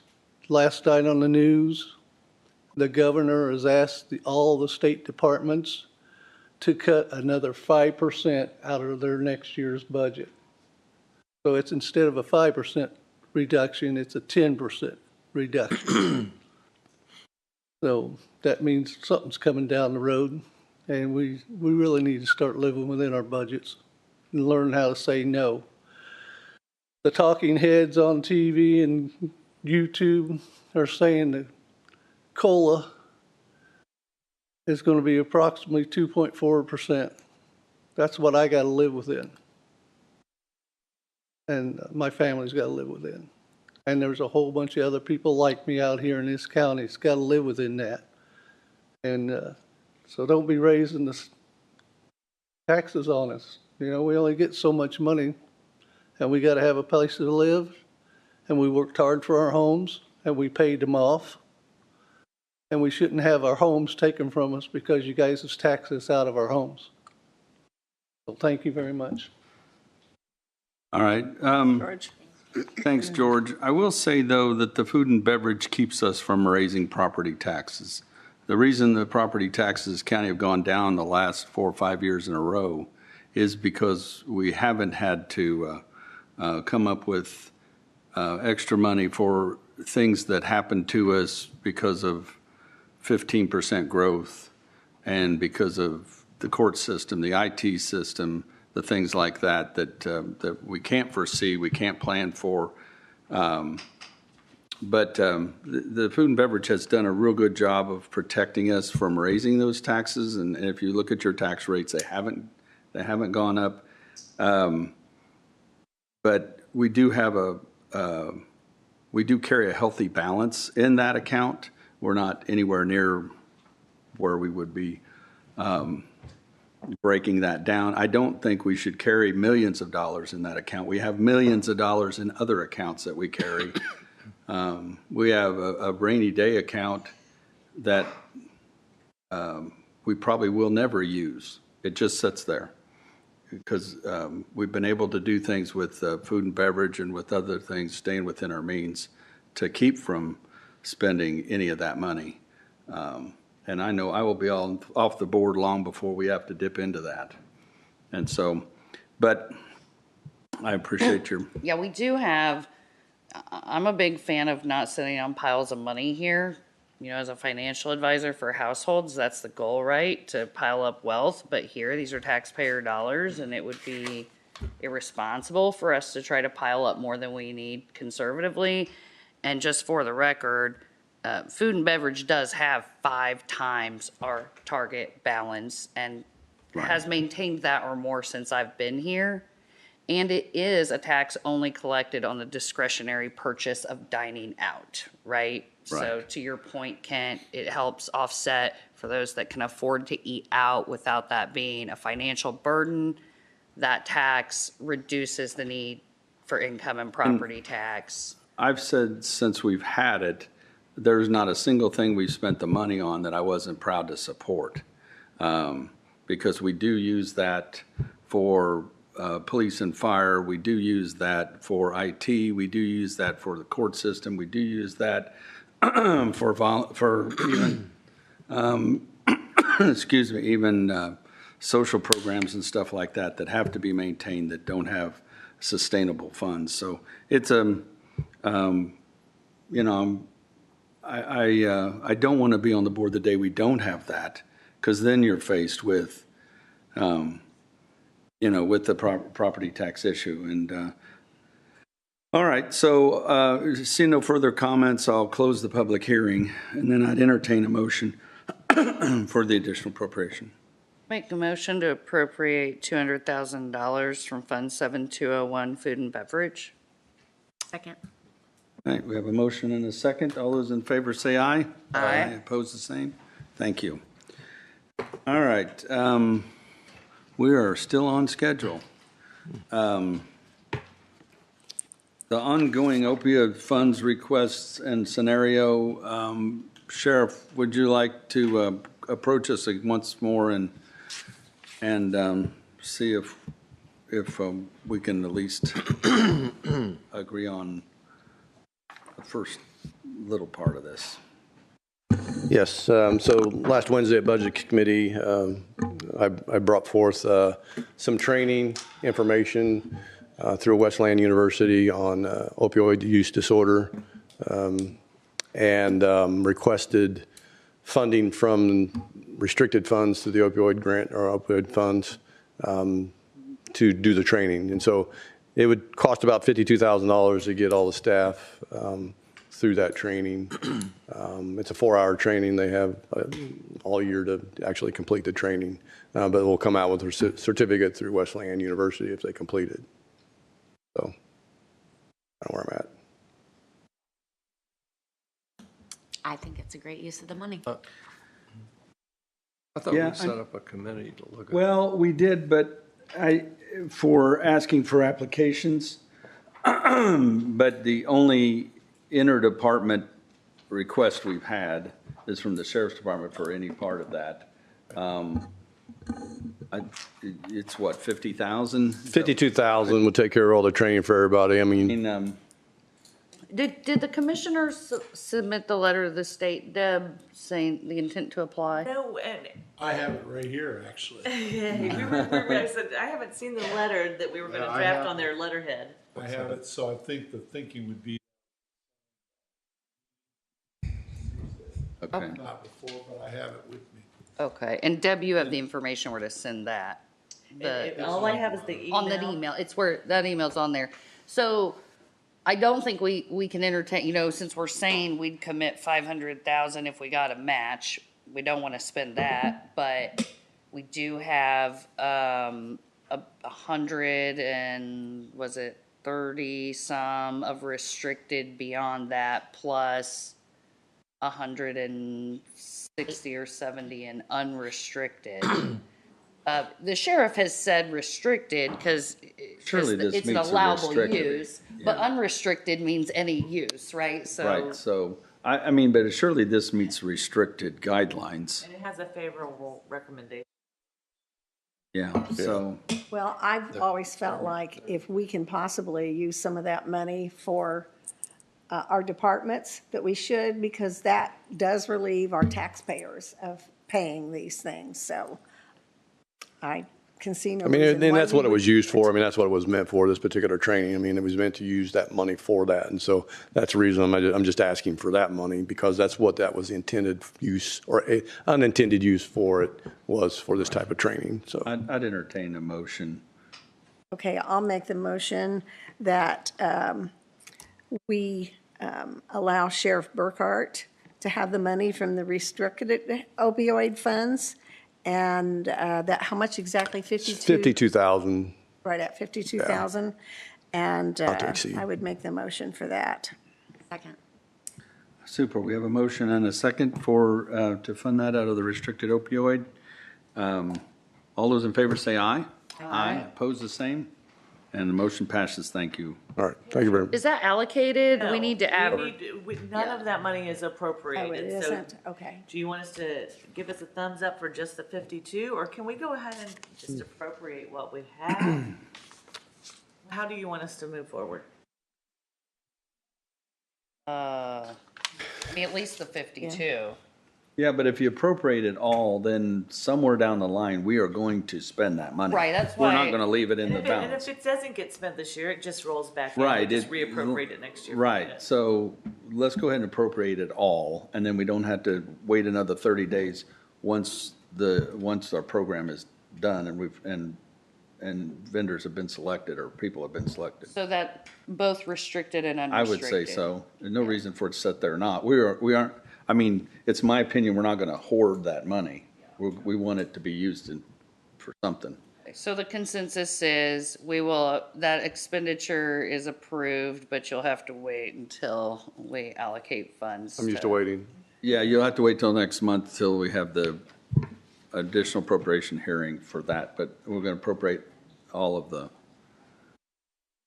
funds, and that's just a thumbs up. That's budget, isn't it? I just, it may be August. Is that, I mean, we could have that hearing first thing at 8:30 a.m. Can you on do- budget day. It's not gonna take any time. That's Right, true. you're only gonna do one meeting next I month. don't, we've never been able to totally break, if it's gonna take 2 or 3 minutes, you know what I mean? We've never been able to totally break away from having anything that meeting. Yeah. And the Always had to do conversation's something already first. been had, so it's just allowing a public opportunity, and then we can move on to budgets the second. Right, Wednesday and of is that July. meeting at 8, not 8:30? 8. Yes. We It might starts start a at half hour 7:30. early. Can I wear my jammies? No. If you get to wear your And jammies, I get to wear my there'll jammies. probably be one or two other things that we'll That's need fine. to. So to let's do it But that meeting. but I would set that hearing at 8:10 or something. Okay. You know what I mean? I wouldn't, because that's why we started a little bit earlier to clean up. But you can anything, be late, just not early. Earlier. Right, Right. On a hearing. correct. So if you say 8, you can have it after 8, you just You can can't have have it it. at If you Oh, say okay. 8:10, you cannot All have right, it then that's before fine. 8:10. That's fine. Thank you, Brad. Okay, appreciate it very much, thank Thank you. you, Brad. Didn't know that. Not before. Thank you, Sheriff. Thank you. Okay, so We're done with the gallery. Can we take a 5-minute recess before we jump into Into the budgets. budget issues? Because Yes. that may. Might be here for a minute. Well, that may make us be here for us. So we'll take a 10-minute recess real quick. Thank you. First you said 5, now it's 10. Are I'm you sorry, sure we're it's not 10 doing now, 15? Nobody can take it in 5 minutes. I wonder if. Feeling well. Good man, Scott. I'm trying. I know you are. Doing okay. You're like limping around. Yeah, I got a hip. I got a Yeah, I just like new schedule, you know. No. Okay, that was I wasn't sure. Oh, okay. It's better than the alternative. Yeah. I just came to watch your work. Well, I'm glad you were here because I have. They get sick at the worst possible. Someone who's a child of myself. You say someone who is a child? Who was a child Oh, of okay. Because I'm Yes. My property taxes haven't gone up. Oh, they haven't. 2020, they were $275. Last year was $1128. About, well, Yes, they can do all of them. I don't know what that percentage is. Yeah, a But lot. it's a lot. Yeah, like 500%-ish. Yeah. But I don't know when they're gonna have their meetings. I'm gonna go take my break Oh, right now. oh, this year, They it need to went have that down. meeting soon. $6.80. Well, better than up, I guess. Hopefully these credits and assessments start moving out. Problem with the constant. She's in the system. It's. To get full test, or I can just go to them. You know what I mean? And They need stuff's coming. The state seeing it. Here. Well, also, one thing people don't like sometimes like I feel like I'll get is making an interest on money no we reason why make they is can't more take than what we it's like pay in there's a interest on it. like feed off Yeah, of yeah. Actually, That's a margin. in my I just, lifetime. I mean, it's not even Business came.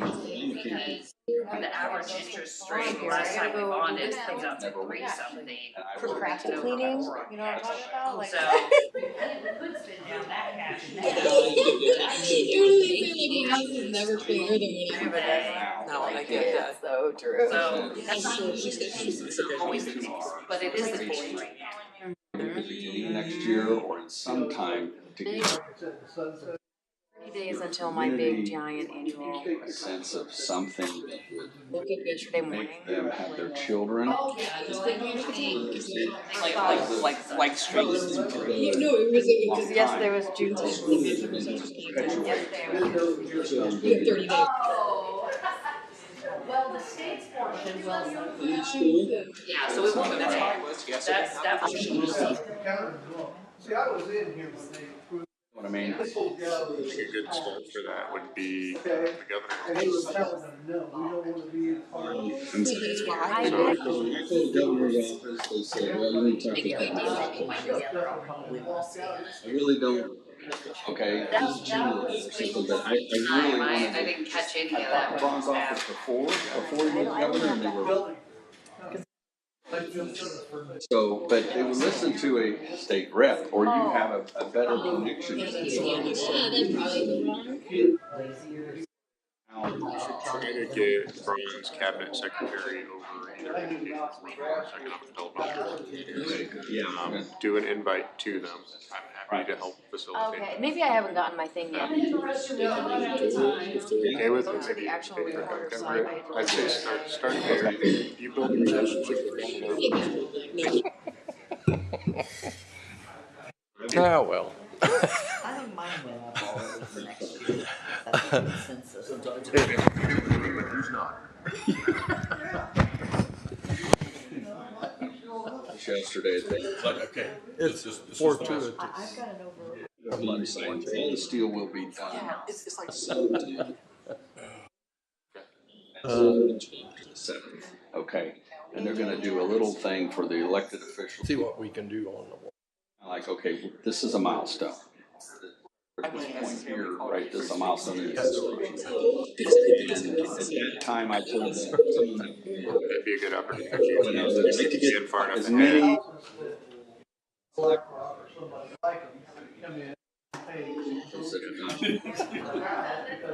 Has That have not been involved in the process. the trip been finalized and I saw that you weren't available? So We had a year and a couple months we before are it opened, so supposedly we are a go for July 2nd.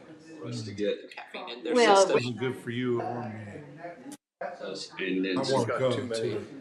Well, it's 2 days before the holiday. Oh, I know that's true. I know. I don't know why they would do it then. That's a short week. Well, I'm sure. we can go some other day. Well, it's not going to be my decision on that. I think I told, it's the majority rules there. It's Yeah, too many schedules. well, I told, well, what I said was, I told Gary, I said, my goal is to come out and make a motion with no recommendation. Vice President or somebody. Somebody will leave. Secretary of Education. Absolutely. Just somebody on the national level put us in the That way I get 3 decision makers in the day talking about raising Minneapolis. Kind of a Have those ties in right now. And so, But no, I think what but you know, like for I say to some Relax outside. 2-year-old girl, they have no idea. Also, and I said, how do I get president? And then there's always this line between zealous advocacy and your client's best interest and. Well, frankly, I don't feel like I need to go. the fact that they would win Indiana. And from No, they did, but they do.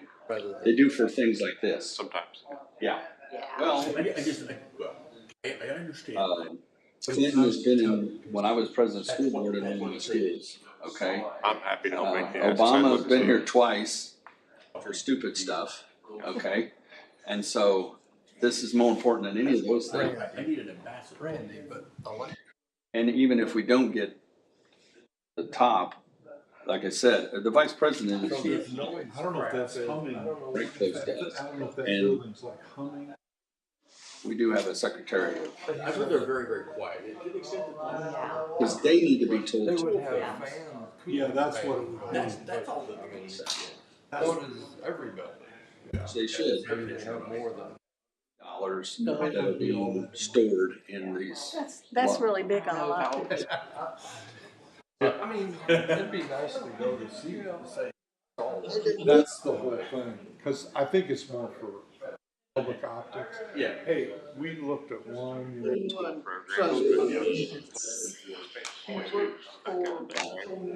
I'm hoping that our direction. I mean, you know, we know we're going to have about 400 kids open up. It's about 60% of the building is for school systems. The other 40% is for after, for older people. So we know that's going to happen initially. It always happens whenever you make things. That's kind of how our budget's going to be. We don't know how much the other 40% of the buildings go.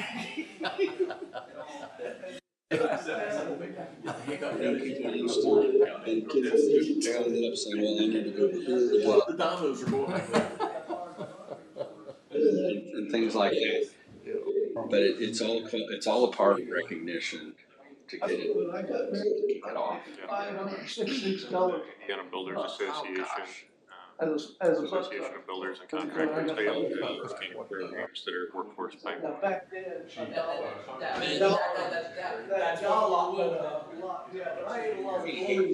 think there are 23 different 10 buildings. It's huge.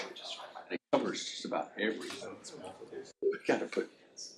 Well, that's one thing. If you can put an association in there, Yeah. they cover their. And Ivy Tech is anchoring our stuff, you know, and especially the stuff for older people or for people who are just in high school. they're anchoring that, the retreat. And then we are already have a lot of those trades being taught. This year, they're increasing the amount of those trades being taught, and we're already telling students. They assume a 5-year shelf life of their I think students will even double because. I think eventually the adults will be less and more. Right, because people will realize my child will not have to go to Purdue for 4 years and pay $150,000 for something where they can't even get a job at. Just last week I toured the training center. My son belongs to. Every year, their 103 is. So you get $1 million a year. Welding, they do. All that things. There's going to be a lot of manufacturing brought back. And the needs for the trades. AI takes a lot of the robot stuff away from Walmart and Amazon. The need for physical trade skills humans can't do is going to only go up. Like I told you, my son belongs to 440 and he's been in it for years. That's how I. He makes a lot of money and he will have a great retirement. That's a big thing. That's a win scholarship. No, and so as I said, these trades. And then brings that awareness out. And it was just for example, I'll guarantee you 5 years from now they won't have because they're bringing in all these robots with no extra people. That only their population, their work population.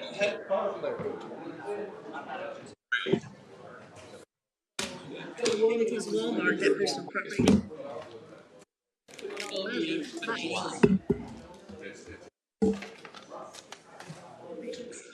And then the same thing. AI will walk through your job. Anybody that does something for the faster than what you Yeah, it is. Walmart is on the agenda today. people can. That's gonna take. We have an alternative. We have time next month that we can put. Well, we'll need it. Before you try So we're not We going do have to. their paper. They have submitted. They have submitted their application. That's all. My son mainly works in the hospitals, and he said all those people that get their degrees from. Where did he said? Where did Nicole go? Oh, she went back upstairs. Oh, that's true. I haven't seen Nicole's daughter's name. I haven't seen a Lily yet. For the country, not be hiding it. But I've got to have. No, you're right. It's so hard to break in to the. So hard. Try to call one of those congressmen. You're talking to somebody that does, and they don't even know how to. As long as it isn't a sign the lady of right from of way. Shreve's office said, well, would you like to set up a meeting? And so I needed to know who would be in the meeting and all this kind of stuff. And all of that. And I said, we'll have an event and then try to get. Right. I've actually spoken to Shreve in person, just like Yeah, this I remember before. when you did that. Yeah, so I actually spoken to him, but to get, we got.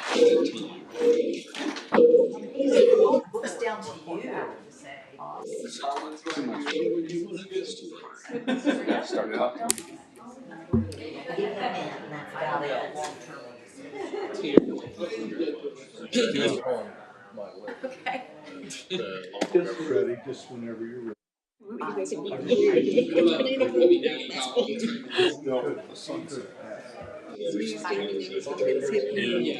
had a meeting. Hey. I saw your mom Saturday. Yeah. Well, she was over at Cricket Reel looking at the yard sales, I think. Oh, was over she there loves watching acquiring things like that. I wonder if that's where she got her little silver serving dish she was showing me yesterday that she had all cleaned up. Yeah, she was out hitting the The garage sales. I just want the session next month is gonna be. Oh, no. I'm going to bring the meeting back to order about 8:15. Doesn't even faze me. It doesn't I was mean gonna that. say, I You don't know, know somebody how says something very about many days for you at this thing goes. All right, whatever. You mean, you're still at like Exactly. thankfully, my boss is Exactly. like him. I have. Hello, how are you, Scott? How are you? She's sitting on the But in Newcastle, and I was commuting, especially with 70 westbound being closed and having to take 40. I just, no, that's, I just want to make sure that. You know. So we can find safe house. So, okay, awesome. Thank you so much. Yeah, I don't feel like I'm. Okay. Okay, can we call the meeting, can we get everybody gathered up, call the meeting back to order? Okay. Okay. Let's go. I'm excited.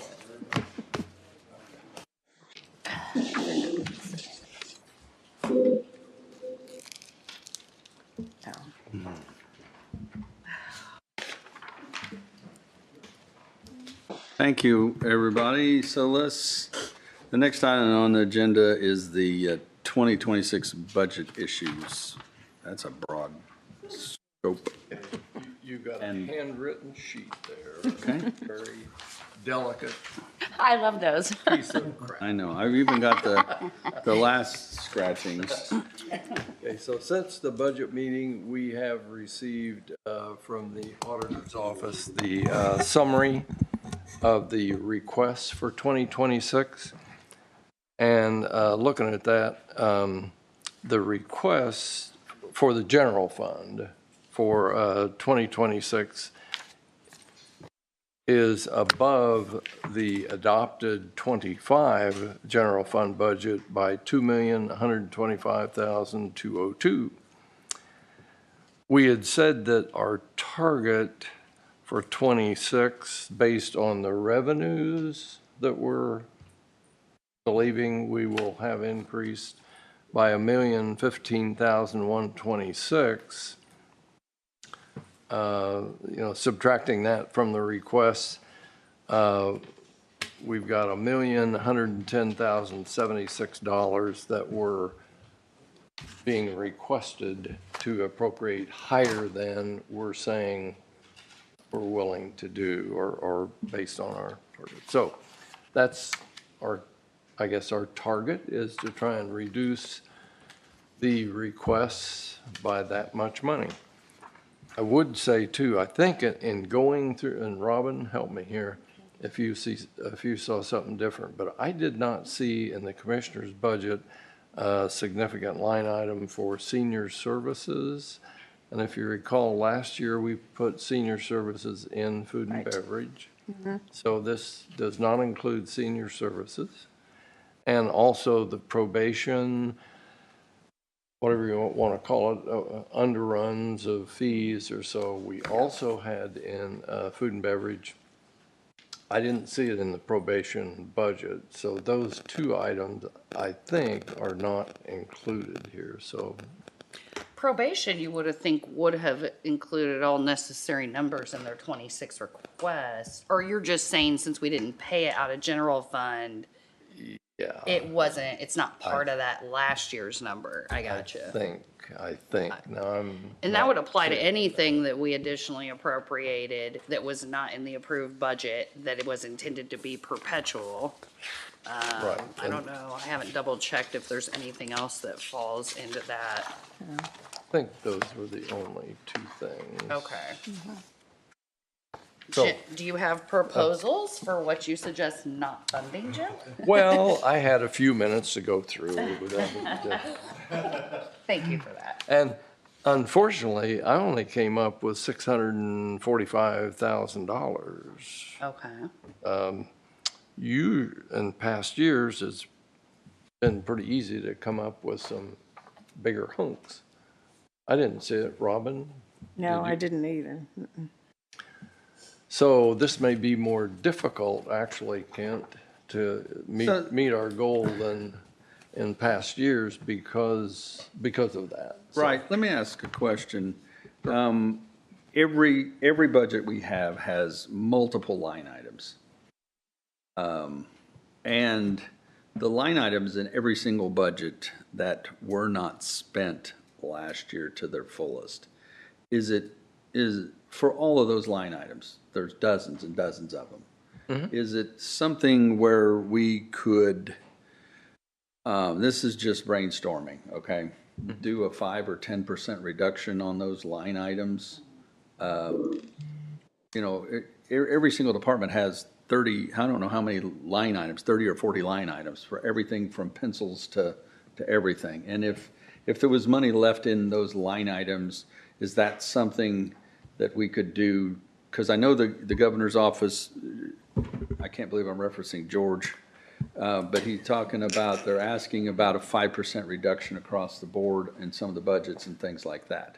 Yeah, you probably don't have it handy, but do you know versus what was requested, what the 2025 approved budget year-to-date? See, it's so hard because even if we do year-to-date expenditures, there's some things that get paid later in the year. So Right. we can't just times two because we're halfway into the year.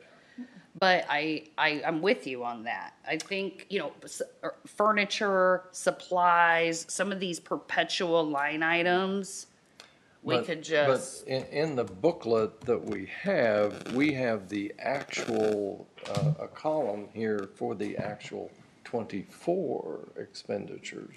So we can Go back do to that that. as we go through and talk with them. We've got what they spent in 24. We can supply you with a report out of our Lao financials that tells you what wasn't spent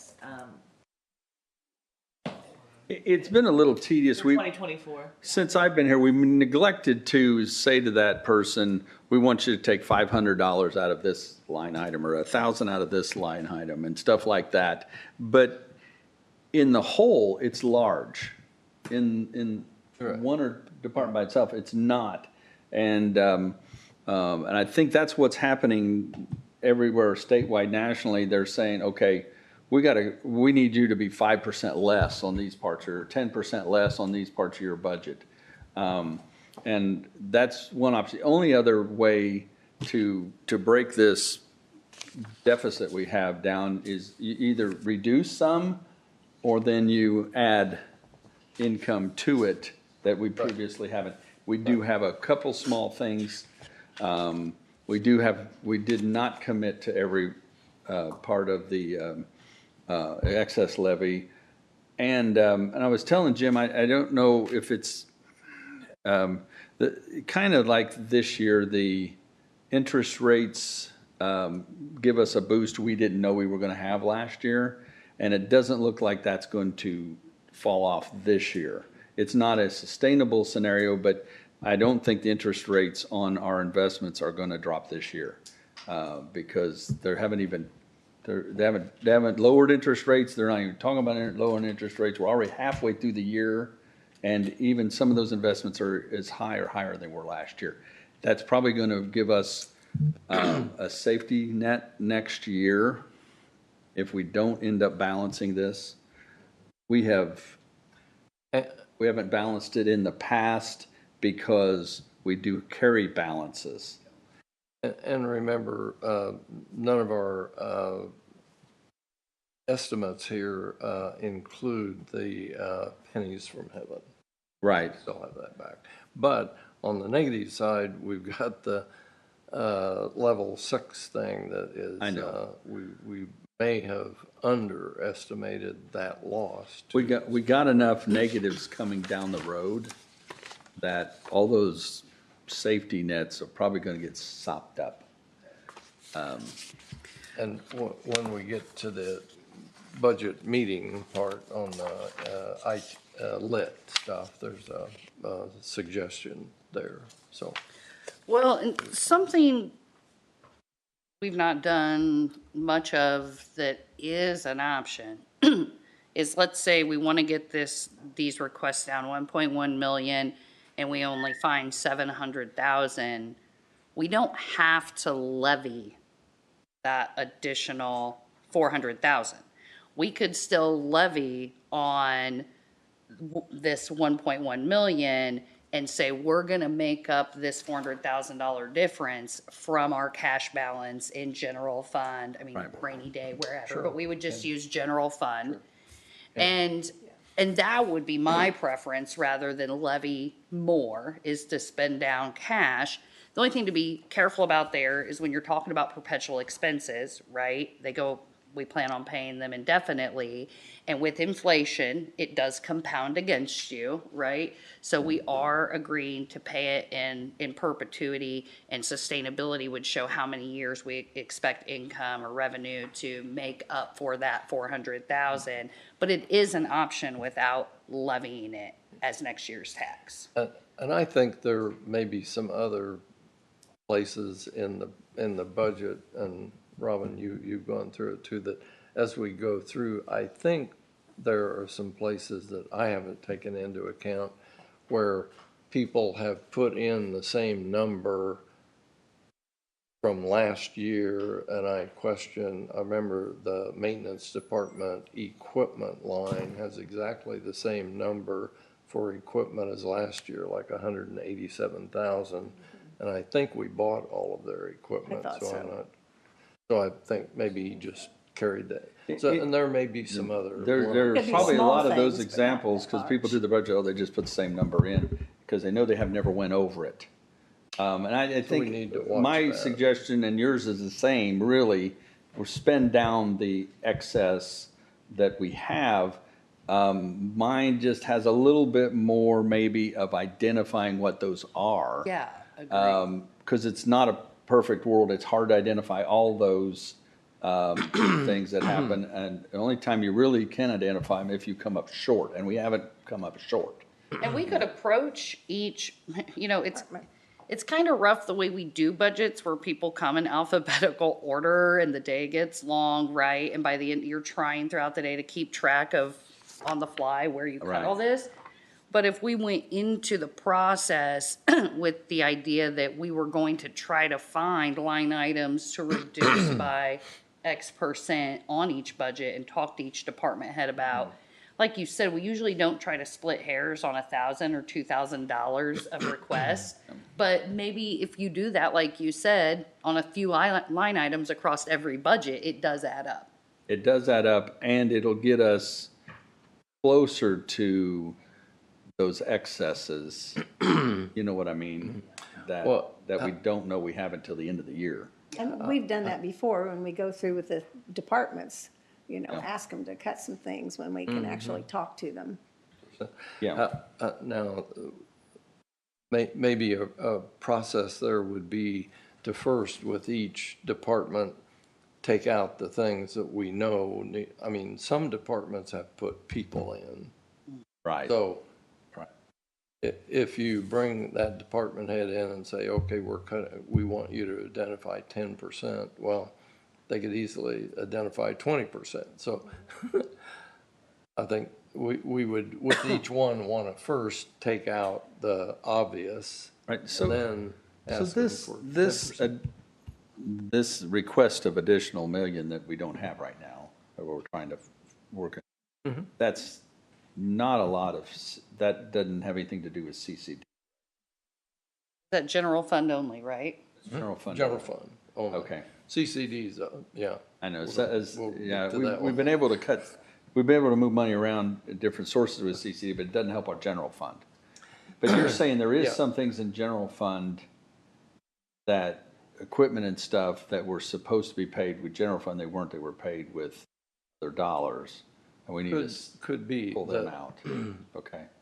If they put that same amount back in. Yeah, the issue this year with CCD, if you look at it, their requests are like for 4.7 million. There's only 2 million per year going in there, so we're going to have to. I don't think the commissioners really went through the CCD stuff at all, like they are supposed to do. Yeah, that CCD's grown the request. Right. Doubled. The So IT there's got to be a reason. Yeah, the IT department itself and CCD is 1.2 million. So, I do remember last year trying to, could this go in CCD? Could this go in CCD? And a lot of purchases, equipment things went there. And the whole Maybe even some idea with the leases. 23 bond was to move almost everything, at least all we could, into the bond to let CCD, it's a cum fund. Right. To let it begin to add up, but that hasn't happened. Yeah. yeah, the So we need to make sure that have happens. used the GO bond money for buildings. Yeah. So,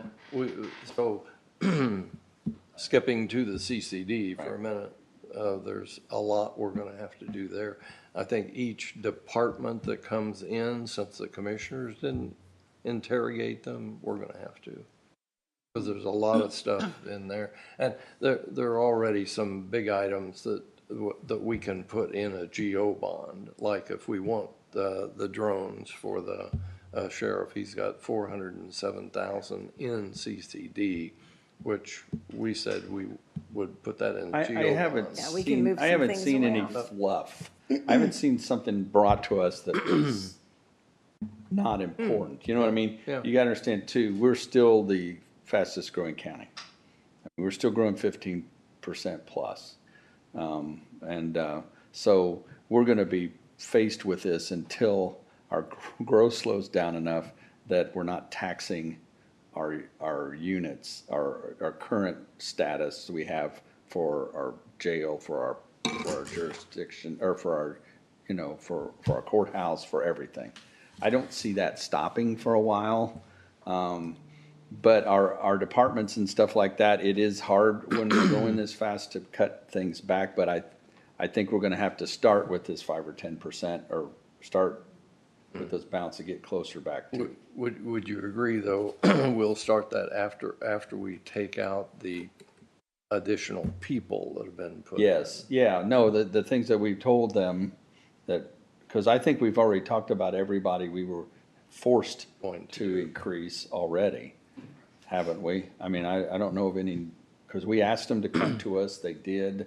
We've got a couple things we have to do, the juvenile magistrate, and some things like that. And we're just gonna have to do that stuff. But, well, I think it was just to review that, the magistrate and what else? Help me there, Rowan. Yeah, I was gonna ask if you were prepared to briefly cover what positions are in there that you thought. Juvenile court magistrate. The cost was only like 41,000 though. 41,000. Part of the money. but there was Is that on your whack it list or no? No. Oh, it's not. Yeah. The juvenile magistrate made it into the budget. It's not in there? Oh, it's not even in there. Juvenile magistrate. That's right, they said that last week because they Right, weren't sure that's right. which court to put it under. Right, because me? they may not. The juvenile the courts may say no. magistrate is not in the budget book, even though they're asking for it. Oh, they so didn't it's put it not. in there? Nope, they didn't know where to put it. Yeah, they did Okay. say that. But it's 41 and change. We don't pay the benefits. We don't pay the rest of the salary. Yep. Now, there was the coroners, I think, didn't we decide that we would not go with we would have them do more part-time? I don't remember coming to a Well, consensus on that. I don't but think we I don't did. either. I'm not necessarily supportive of that. It hasn't been, I feel like the information I have is too vague, and we've increased that budget too much over the last several years to say need a whole nother full-time person with benefits without better understanding it. I'm not supportive. And that's the thing we have to look at, though. Yes, we would have to pay benefits, but they have the money to pay the salary. So that is a plus. And that is in their 2026 budget. So there did they put there that was in? another person that the judges had requested from us, and I think they're gonna be housed in the clerk's office.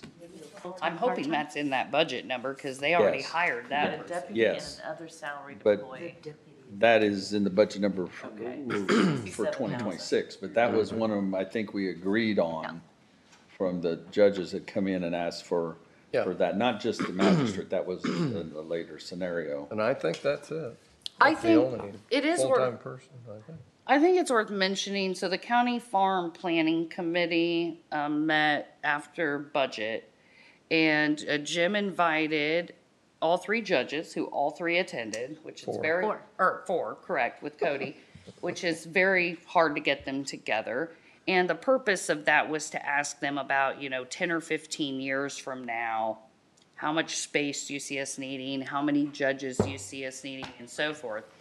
And unless I misinterpreted it, I think they said that after we add the juvenile magistrate, other than that person eventually needing an admin, they don't see needing more for many, many, many years.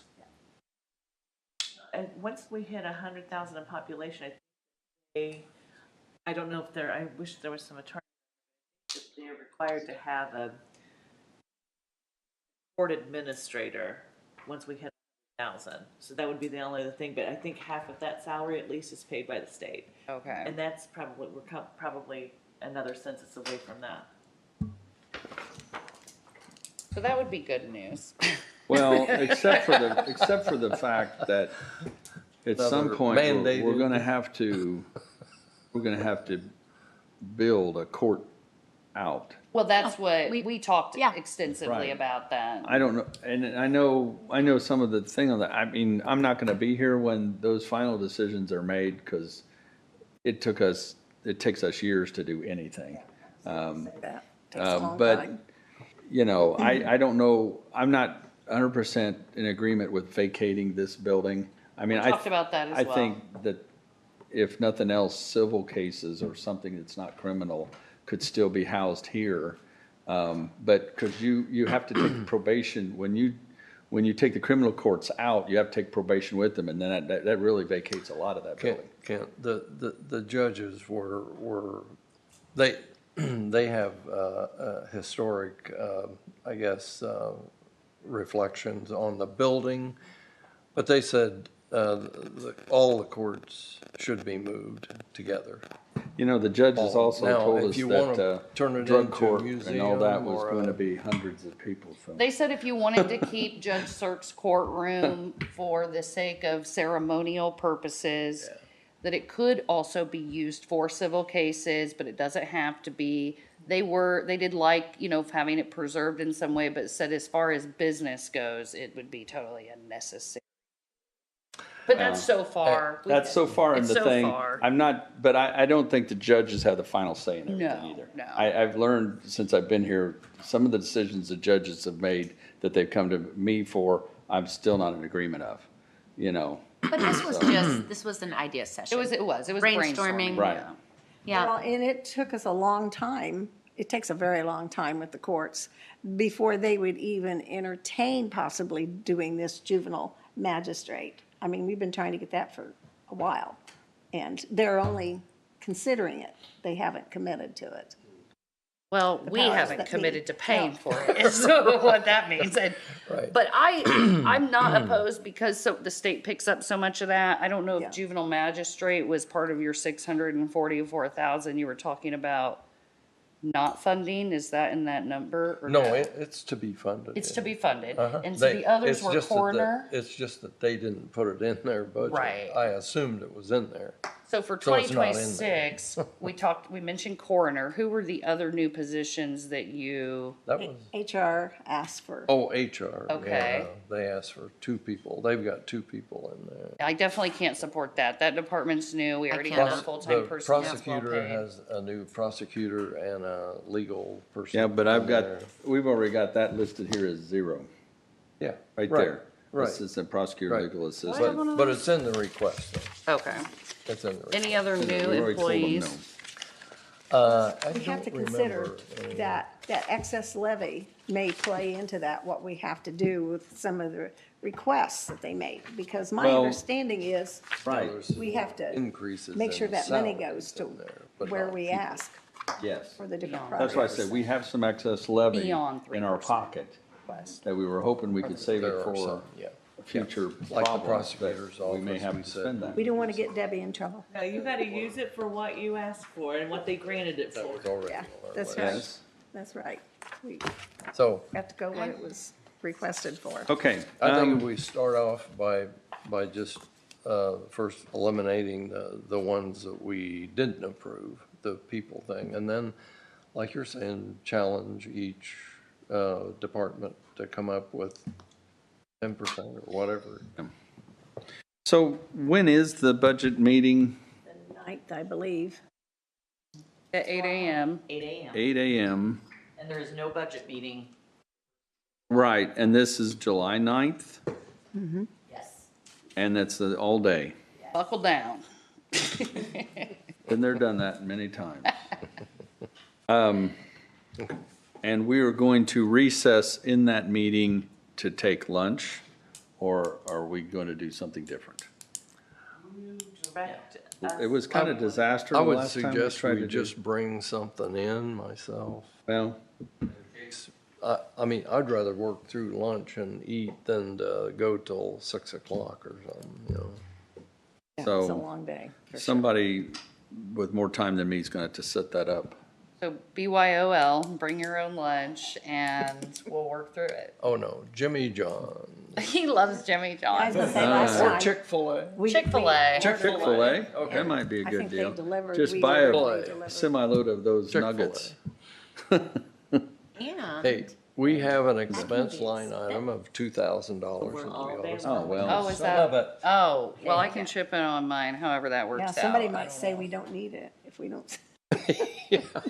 Occasionally we Oh, do. We don't always. We'll have to drop Okay. 10%. But we can do that. So Jim, if this is the budget issues, is there a budget update from Yes. the meeting that Yeah. you can do Yep. also?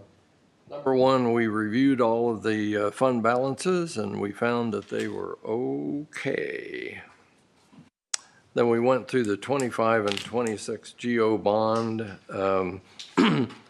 needs, and we asked for a capital, 5-year capital plan, and I guess that's still in the offing. Yeah, Scott, you've I got, prepared a resolution exhibit for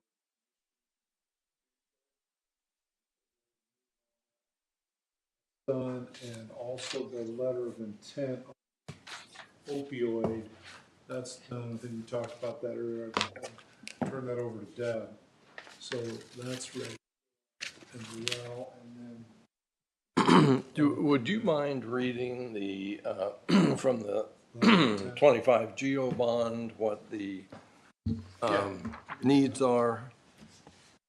Because I think we're going to have to be a little more specific with the commissioners. all right, I can read it out. So cost of the projects, all capital expense. The first one is Hancock County Fair. Remodeling.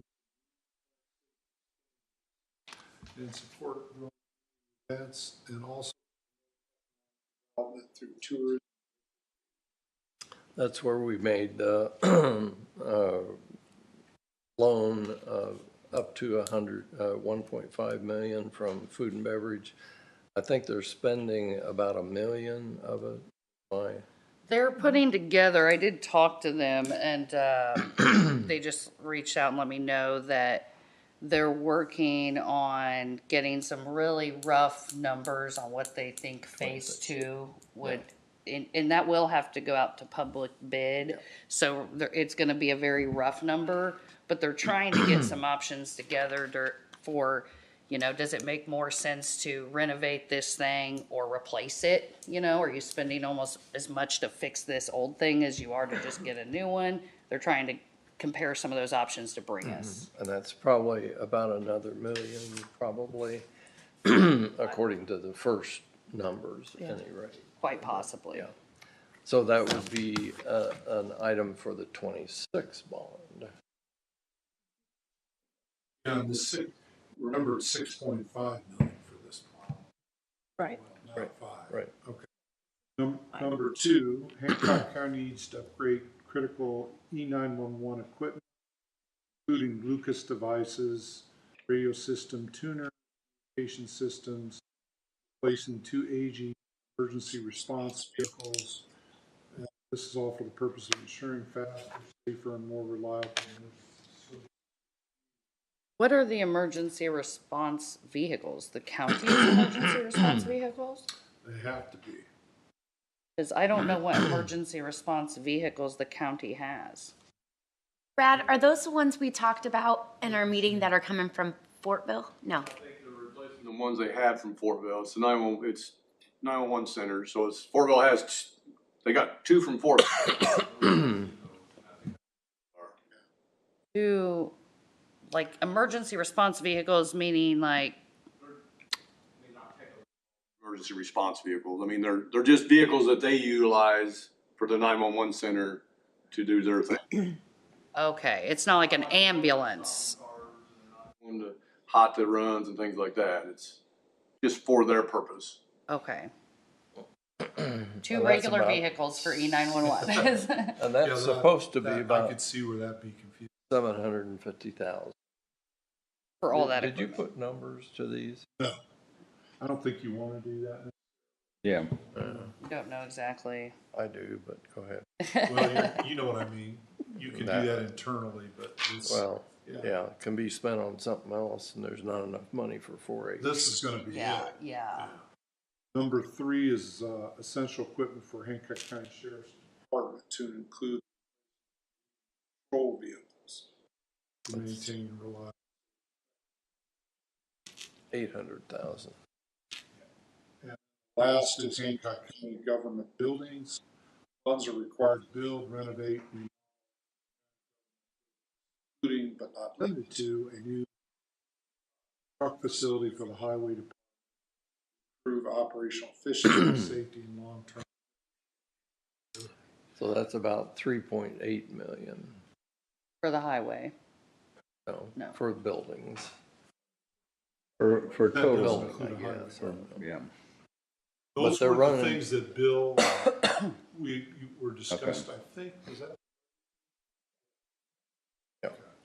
Can we get a copy of that? But to your point, Jim, once Yeah, I'm the gonna give GEO this to bond you. is Okay, and then Deb, approved, if you'd send that out. We lose control. we don't have any further input on how much of those dollars get spent on each of those things. That is correct. Unless we put it in there. And then it wouldn't make any difference anyway. But we need to keep those, as we're talking to the commissioners, I think, mind them. Right. What I know you're suggesting that the commissioners would not take our suggestion if something needed funded out of there that they were going to cut or move to a different line item in that. And remember, we've made a commitment on the radios for the whole county Yes. through 911 of the 750,000. Right. I was told 400 of it is for that commitment, 400,000 every year. 6 bond to Right. do it again. We're spending money on the buildings that we didn't anticipate because we were going to do 2 years of the radio, Right. probably 2 years of the cars for the sheriff. Yeah. And more for the 4-H, but that's being Hard back. it's being moved to 26. What is being moved to 26? Some of the 4-H, some of the radios,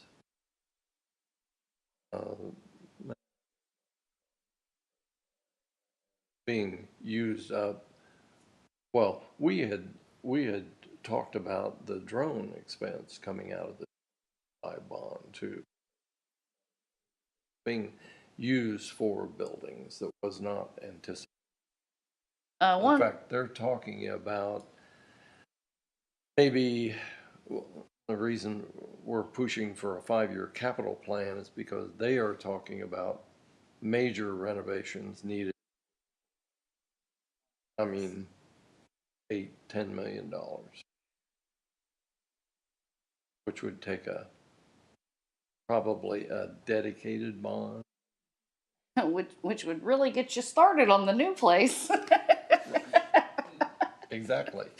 One thing I don't want to get in the weeds on, but we had talked here last year quite a bit about what is our vehicle situation, right? All these departments have all these vehicles. Do they all really need a vehicle? Should we not carry so many vehicles? To exclude the sheriff's department, obviously. I'm not talking about sheriff's department vehicles, but Deb, I know you were a participant in those discussions. Was there any findings as we talk about buying new vehicles? I don't know that there were any findings. All the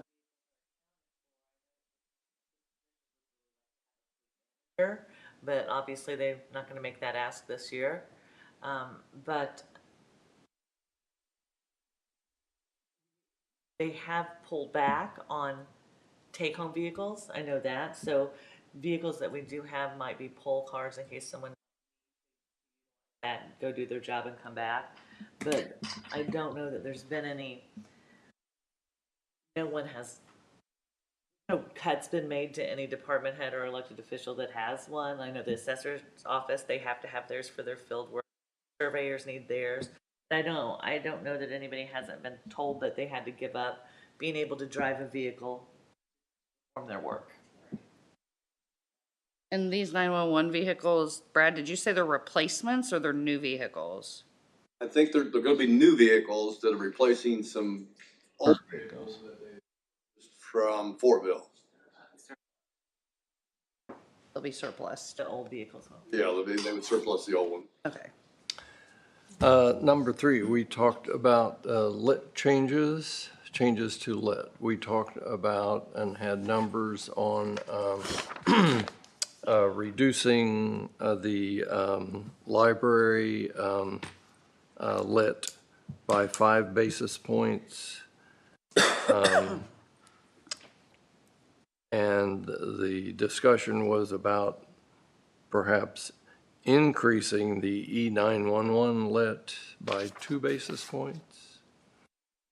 And in discussions with FSG a couple of days ago, they're probably going to recommend that we think about the balance, 3 basis points, doing a new lit, what's called new lead, but it's going to be new lead. So is And that going to be additional cost? That would be to cover our losses due to the state law giving the homestead credits. Right. But it's not increasing income tax, No. it's just changing which funds, how it gets distributed Yes. amongst the And funds. that's all we would be Reduce doing. the lit, which. Right now, the library we- lit is which just we can going based into a on bank account. The money is just going in there. I think it for would be an nothing. excellent idea to do But that. in order to do that, we have to apply for the right to do that in this year. Right. And so that brings, then we talked about this in the budget meeting, but that brings us up to, we have a deadline on applying for the right to do that. Yeah. And just passed out the recommendation from FSG. This is what they did in Hendricks County. This is the wording that probably is applicable. I kind of marked it up. And at the caret, you would insert by reducing 5 basis points from library special purpose lit and raising by 2 basis points the lit PSAP, that's 911, and raising the new lit by 3 basis points as indicated in the following chart. And then we would have to fill in that chart. Can we, I'm sorry. When we can talk about new lit, somebody's gonna have to tell me what new lit means. A local option income tax is what lit means, and it would be a separate lit from the one we currently have. Or let me rephrase my question. What are all the allowable uses of new lit if we reappropriate it from anything? Are we allowed to spend it on anything? I think so. Okay. I think so. We can As far clarify as I with Greg. know. That's like the lit that we This already have. replaces the Cadget lit as our basic lit. But And right now, all that B1 we're change that. seeking is the ability to do this year if we want to. If we Right. want to. So, We can always but we not have do to it. instruct Scott or somebody to create this. Right. You have to make the request. We have to make a request for you to create this letter to submit to the state, right? By August 1st is what. Yeah, and I'll talk to Greg about it too, make sure. Yeah, so I mean, I assume we would need a motion to advance this to the point that we're gonna create a letter. And, Okay, I'll make a motion that we proceed, doing any necessary paperwork with the state by August 1st to provide notice that we are evaluating modifications to Right. our lit distribution amongst funds. Second. all right, Tammy, any further discussion? I'm got my back to you, I'm sorry. That's all right. Um, I'll jump in when I need to. Okay. All those in favor say aye. Aye. Opposed, the same. Okay, I'll give this to Scott. Oh, Very good. okay. We gave the landing $110,000 some odd dollars from food and beverage. We discussed the opioid distribution, and a committee was formed to do that. We had the printout from FSG for different tax abatement scenarios for the Walmart request for personal property addition to the current building. The total was 440 million investment, and FSG worked out the scenario for a 3-year, 5-year, 7-year, and 10-year abatement. And they have filed their paperwork for requesting that. And so the next step would be for us to do a declaratory, which is just the initial, we, the council, are looking at it favorably. And that would then pass on the gauntlet to the commissioners who work with Walmart on the conditions of the abatement. So I would propose that we maybe do a declaratory so we could get the process moving. So it would throw it into the commissioner's bailiwick to negotiate with Walmart. I don't know, is that something that we necessarily want to do? Because there are 2 board members here that I think that still needs to be a bigger discussion, in my opinion, because I can't say for certain that they're in agreement to move forward with agreeing for an abatement. Well, I don't and- feel at this point that I am necessarily. So I think that needs to be a bigger discussion. Well, and the like- declaratory is just an initial, there's nothing final about it. You just get it moving. Pardon me? How? But I'm not sure we should do that since it's not on the agenda. Could we do it like our first meeting in July, that maybe Well, Mary that could- would cancel to be Debbie first could meeting of squeeze August. it in? Well, there's only one meeting in July, and Right. it's the budget, and we've already squeezed some other things in. So you have time in the second week of July? Before we. But, 8 a.m. but to once 8:30. again, Always save a little this is time. just the initial, it doesn't define anything except that it moves it. I mean, I heard Mary say, well, Walmart hasn't done anything. Well, we do not do the negotiations of that kind of stuff with any of the developers. The commissioners are supposed to do that. So until we move it to them, there's not going to be anything done. If we do that, then does that mean, let's say the board votes and they say, no, abatement on the personal property. Does that allow that, or we've already moved it forward too far? No, you don't vote on the personal property tax till after the hearing. You can't have the hearing, you can't set the hearing in the future until you have the declaratory. Well, another thing about a declaratory is, you know, usually when it's on the agenda, it's in the packet. It could have been provided previously, because I know this came up a few months ago. But it's important to me to see that verbiage, because you're often making very certain statements, like, we are considering this because of lack of economic development in this area, blah, blah, blah. I mean, we don't have the verbiage here that we'd be voting on, which I don't really like to say I'm voting on a declaratory resolution that I haven't read. Well, we have seen it. I didn't copy Well, it. without it being on the agenda, that was many months ago, and I have not refreshed. So can, And I'll tell you, I would not even consider anything longer than probably 3 years. can we agree to put the declaratory on next month's agenda? She's saying there's room We're before talking budget. months and months out. Even if we do the declaratory next month, then it's August before we would have any decision. So it's another month away before we have any decisions whether we would agree to whatever.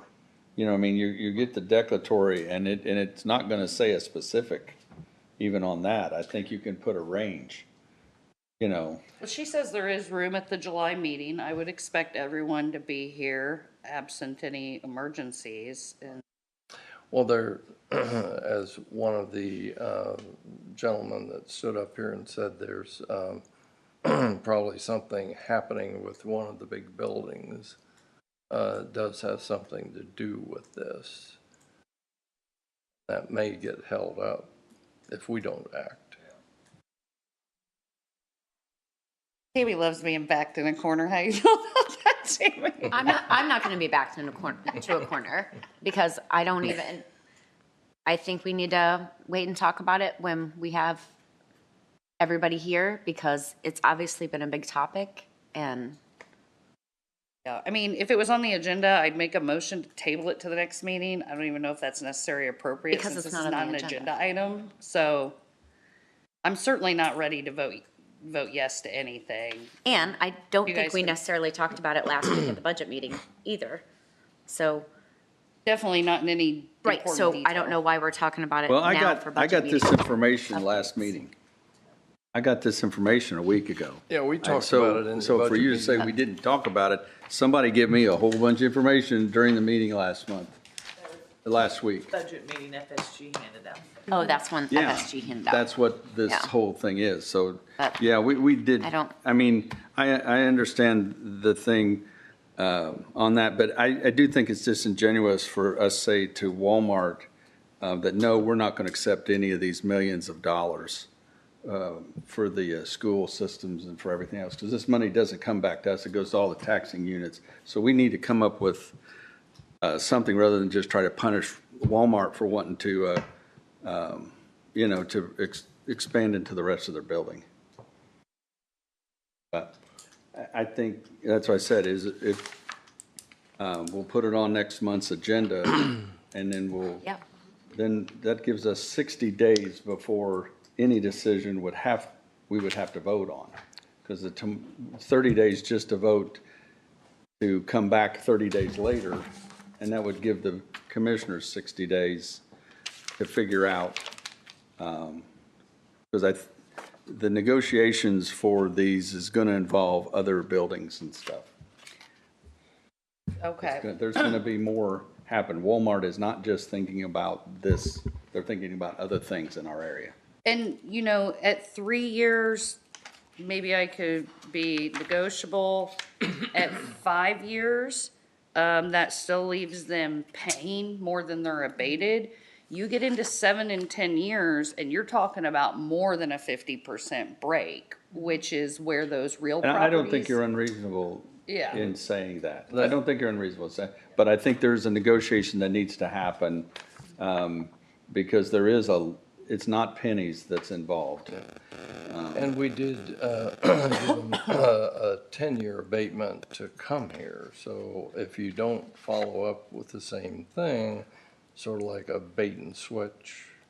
Well, Well, that was an yes and exception you no. guys made before I was here, before Tammy was here, before Scott was here. None of us were But here. on that note though, Jim, too, we did a 10-year abatement, but they also agreed to 2,000 employees. And this abatement, there's no employees. So it isn't the same incentive, you know what I'm Yeah, saying? we have to remember how important the lit is gonna be now. But if we give the commissioners the ability to negotiate, they might be able to negotiate a different abatement based on Walmart doing some other things.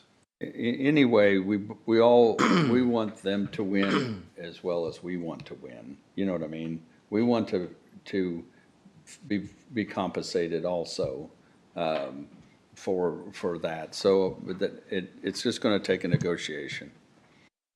Well, and if we had the declaratory resolution in front of us, I do believe it specifies, it would say 10-year abatement. Scott, am I wrong? Because it doesn't That's leave what it in he'll there submit. arbitrary how many years it's gonna be. That declaratory resolution would say 10-year abatement. I'm almost sure if it was sitting here. And so I'm definitely a Well, no you can or a change it. tabling. You can change it to whatever you want. Yeah, we would change Yeah, it to where, right. before we would pass it. But Yeah, absolutely. We write the Okay. elements in the declaratory statement. Yep. Okay. Okay. July would be good. You got that, Mary? Thank you. Seventh was food and beverage sunset, and Scott has come up with a. It's an amended ordinance which changes that particular provision. Makes it, something you would have to vote on the term. Could you answer a question for me? If we decide not to go forward with the food and beverage, then that money would still be collected and the portion that we get now goes to the state? Is that how it works? No, but the state gets,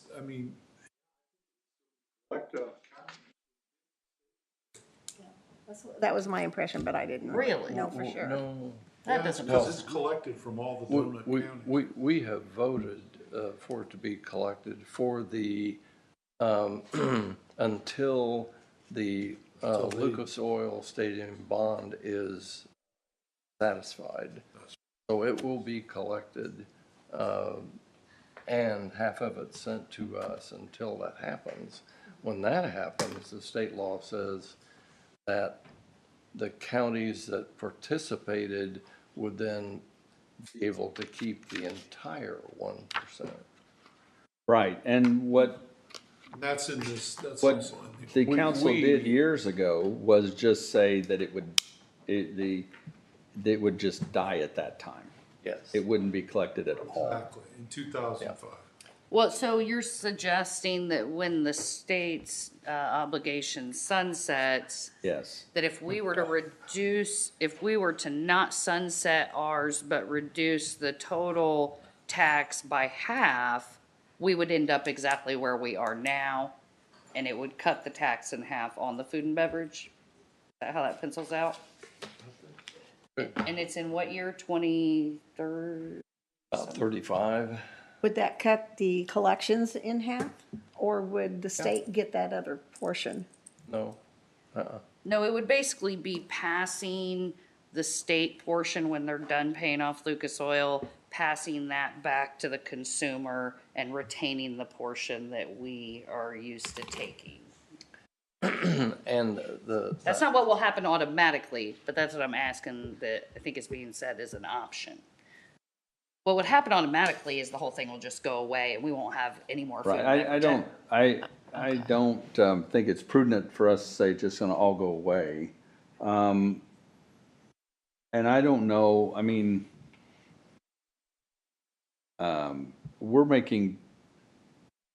we're we're making decisions for people. Oh, yeah. Long from now. They made a decision for people long from now. We're trying to make it so they can decide later on if they need the tax or not. Everyone here would have to campaign 2 more times and do 2 more terms to You- even come to the point Right, of you calling that you shot. realize too that probably half of that tax, or 45, I think at one time we did a study, 45% of that tax is not paid from Hancock County taxpayers. Locals, right. Yes. It's passer-throughs off the Right. interstate, and yeah. Yeah, but it does, like I said earlier, it supplements our property tax quite a bit. Agreed. So it is a benefit to everybody. And you never know when that would really be needed, because we had that position. Right, we've been fortunate that we haven't had another 2009. Yes, because then, Okay. that's what kept our lights on. You know, everything, this building would have had to have closed down because we couldn't pay our bills because of the recession. Right. And food and beverage got us through that. I realize Jim's effort to try to just let it be like everybody else's. When the bond pays off, then it just all comes to here, and then let future councils decide if they need the money or not, because they're gonna have the money. I don't wanna kill it and then them have to have it to bring it back. We've found out it's very hard to get the state to allow you to have a ride. So are you Right. suggesting that we amend the decision that was made at the origin sooner than later? Or Why not, before we forget? what has to happen, Scott? Is that a resolution? No, it's an amended ordinance, so it would be introduced with, wouldn't suspend the rules and adopt it today. I think you'd want to have hearing set on commissioners are going to sign off on this too. So, and it's an amendment of the 2005 ordinance. Sunset provision was the issue. So we're changing that. That was 2005 ordinance. Has it been that long? 15 years? Wow. So maybe rediscussing it after we get past budgets, does that make more sense? Surely we don't want to talk about it next month again at the No. budget hearing. This is just ready to get for it you when on you're the ready. plate. Okay. Yeah, I wanted to make sure I got it done. okay. And then maybe the commissioners can weigh in on it also. Exactly. I'll bring it up with them Good. on Tuesday. Right, because we probably ought to clarify it this summer. You know what I mean? And get it off, because every year goes by, someone says, well, how long is that gonna last, or what's this and that, or, you know what I mean? I don't There's think some you want that to there's some fall through. discussion going on right now at the state level for food and beverage, so it might be something that you wanna kind of wait and see what they're discussing as well, because I know that I've talked to several auditors in the donut area that receive that food and beverage tax, and they're diving in and looking at everybody's food and beverage that's going on right now. I So- remember Greg Garatos mentioning that. Is Yeah. that for the sake of eliminating I don't know it? if it's eliminating, auditing it, you know, deciding what they Yeah, wanna do but with it. I don't, But it might give us I don't wanna wait on the some more state. time to find out. Yeah, but I don't wanna wait on the Special state one. for our stuff, because what happens is, we're gonna get this revision in property tax, and then you really don't know what you're gonna get until the day before the very last day of the session. So if they're gonna do something on food and beverage, that could be at any year in the future, the very last day before the end of. And they can't do anything with this food and beverage tax because it's paying a bond. Yes. State's not gonna screw with it. Yeah, it's paying a bond at this time. Okay. So how do we introduce it? Up to you if you want to introduce it. Commissioners need to sign it too. Could let them review it. Get back to you. It's gonna come from you though. Yeah, well, let's let them review it. Please give us their thumbs up, before we. I don't think it's gonna be an issue. Yeah.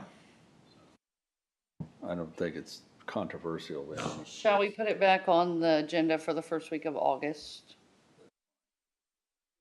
Budget meeting? That's fine, because the I would do it commissioners at the will be regular here. meeting, Oh, although they're both regular meetings. they're both regular meetings and the commissioners are here on August, Yeah, that's fine. at the budget meeting. Maybe the budget isn't better. I'm gonna say maybe we could discuss it on the first and then the following week, Well, that's take fine. action I on don't That's a it. good point. I like to just do don't- those things out of yeah. actual And council. this is, Okay, last thing I had was target balances. We did come up with a draft. I don't know whether you want to vote on it or not. There didn't look like many changes to me, right? We did get that correction in there that we'd already talked about, but I don't think it had made it into writing on, the rainy day should be a $7 million target. So I saw that modification. And I know that, not all that long ago, we added some of those health claims lines. Oh, there it is. The Because, 3 changes that were made? There were Yeah, about that'd be three great. changes. Go ahead, Mary. I can list the 3 changes. So, Fund 1186 rainy day, it was at 6 million and that was changed to 7 million. Fund 5902, the health claims reserve fund, that was changed from 1 million to 1.5 million. And then a new fund was added, Fund 4700, self-insurance, and that was for 500,000. Those were that were discussed last month's budget meeting. I think that's capable for us. I would entertain a motion. and it's 2025-6- what? -2. I'll make a motion to approve resolution 2025-6-2 as presented for target balances. Second it. Okay, we have a motion and a second to approve Resolution 2025-6-2. See no further discussion. All those in favor say aye. Aye. Opposed, the same. And motion passes. Thank you. That was it from the budget meeting. Okay, super. We might get out of here yet. Next month we won't. We'll be here all day Yes. and all night. I'd accept a motion to approve the minutes from May 14th. I make a motion to approve the minutes from May 14th, 2025 meeting. I normally second these, but I can't. Oh, I'll second. Sorry. All those in favor say aye. Aye. Opposed, the same. All right. Auditor business. You guys, I sent out an email that the judge was wanting to look at the summer intern programs, and so we would need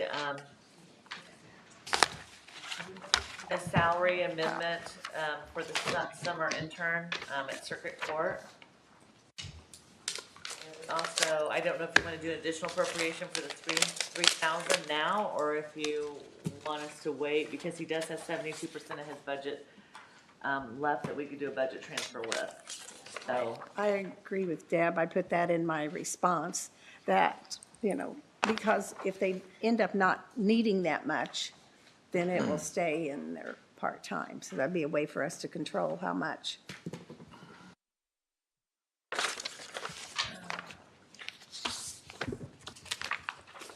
so I mean, what action would you like us? We have to do a. We do need salary amendments so that this can start. And I do have one in your packet, should be attached to the auditor business. I was looking for that. Does anyone have any opposition to funding at $10 per hour the summer intern? What's the ordinance number? 2025-6A. I'll make a motion to approve ordinance number 2025-6A for Circuit Court, summer intern at $10 an hour. Second. We have a motion and a second to approve salary ordinance 2025-6A. All those in favor say aye. Aye. Opposed, the same. Motion passes. And we're gonna hold on doing an additional appropriation, is that correct? Let's do. Okay. Let's do. Then we'll try to We can just always do a it little bit transfer. later. It's gonna be between now and September, so we'll know way Yeah. before the end of the We've year. got if we enough need You it. don't want to appropriate more or Yeah. less. Yeah, okay. So the only other thing that I have, and I don't even know if, how far you want us to get into this, if you even really want to do it, but you had mentioned at your last budget meeting that you wanted to go over the process for the application and the process for opioid funds. I feel I can go through my whole process to tell you what we can do. I did have this brought in. This is kind of where we're at right now. Basically, this is how we track everything, just that, and it's hyperlinked to all the documents. So I just thought I'd give you an example of kind of how we're doing that. I don't know that we really want to get into the whole application process till the committee meets and they decide on who their target audience is for, is it capital projects, is it programs, So I don't know what you really want from me, but I do have my full process if you'd like to hear it. It's only 5 pages long. Oh, the committee. Personally, I think it would be helpful, and I think you need to hear it anyways when we meet as a committee, for you to be there. And Scott, probably also for you to be there to make sure we're following the guidelines of how the money can and cannot be spent. And we could go through this process then to help us lay out the process moving forward for the opioid And then funds. the committee can come back to the full board with. Right. The committee hasn't even met Absolutely. yet, right? No. We Well, were let- just let- formed last week. Yeah, so let's don't try to circumvent the committees, because they're going to streamline some stuff for us. Yeah, well, that's fine. You had asked me to go over that and I was like, I don't know if we're ready for that. Wow. Yeah, that is quite intense. I would kind of hope that it's not as intense, Yeah. okay? There's definitely not as many people that qualify as the ARPA. There's not, but there's definitely, it's very intense when I get audited by State Board of Accounts for all this free money. Right, well, that's why you make the big bucks, dear. Yeah, I don't really, not compared to these people that's getting this money. Okay, is that all for the auditor business? Is there anything else you can think of? I think that's it for all. All right, we have a budget transfer for solid waste for $1,000. I would entertain a motion to accept that. So moved. Second. Although it comes out of the same fund to their same fund. So it's not any additional expense. They just got more in one fund than they have the other. Category. Right. All those in favor say aye. Aye. Opposed, the same? Very good. Okay, so we've had a request from the Green Township Fire Department, I believe is where Bob's at, to replace the leaky water apparatus for $10,000. So I'm interested in, the only thing I can say generally about our volunteer fire departments is that we've always tried to support them because we don't have a fire district that covers the whole county. And I'm not in favor at this time of a fire district covering the whole county, because the fire protection we have in a lot of the county that is volunteer is very adequate. And it would, if you go to a fire district in some of those areas, you necessarily would add million-dollar buildings and required full-time individuals and that type of. Green Township is very limited in their Yes. financial things, so I move that we pass this and finance it from food and. Second. Super, we have a motion, and this is another one of those funds from food and or things that I'm proud to fund. Absolutely. Okay? Because it does, I believe it saves us millions of dollars in the long run by us still having people willing to do this. All those in favor say aye. Aye. Opposed, the same? Motion passes. One quick side note on that too. Green Township had asked, a couple of years ago, you remember we would tell everybody, go talk to the RDC, go talk to the RDC. Yeah. And Green Township, I know at least when I was involved a couple years ago in the RDC, we could not justify Right. the in and serving. They do serve through mutual aid, but we couldn't justify giving them TIF money because we weren't even giving Buck Creek TIF money yet and all that. So they have asked many times and been declined in other forms Right. or Our, requests. well, they were needing new vehicles and stuff like that, and we weren't able to fund them, or our council, the RDC's council, Lisa Lee, Ice Mill and all them said, no, it was too much of a stretch to try to say that they're eligible for those funds at this time. Yeah, so helping them here is our only option. Right. Okay, super. The salary amendment for the public information officer that Commissioner Spalding had requested at the budget meeting. I'll make a motion. I know it's in here. Where'd it go? It's not a new hire, it's adding a level onto somebody that's already doing something. Wait, and what ordinance would this be? It's It will be 25-6B. B. So I'll make a motion to approve ordinance number 2025-6B as presented for the public information officer. Second. All right, we have a motion and a second to have somebody add on to the duties of being a public information officer for us. And seeing no further discussion, all those in favor say aye. Aye. Aye, opposed the same. So motion passes. Seeing no further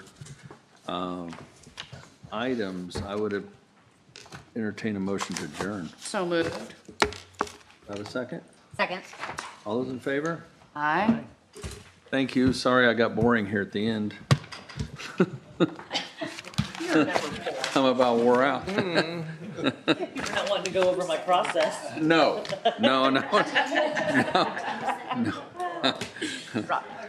Away we I've go. been processed enough. That was like, Hey, Kev, if you didn't get a chance, take a look at this big sheet that we've got on the opioid and the Okay. ARPA. We have that, the blue is like a Fire hyperlink. department chief So always if you comes click to that our. hyperlink, I it think takes it's us to all because the they're afraid you documents might do that go with something they tracking won't it. like. So every time you guys give a grant out, this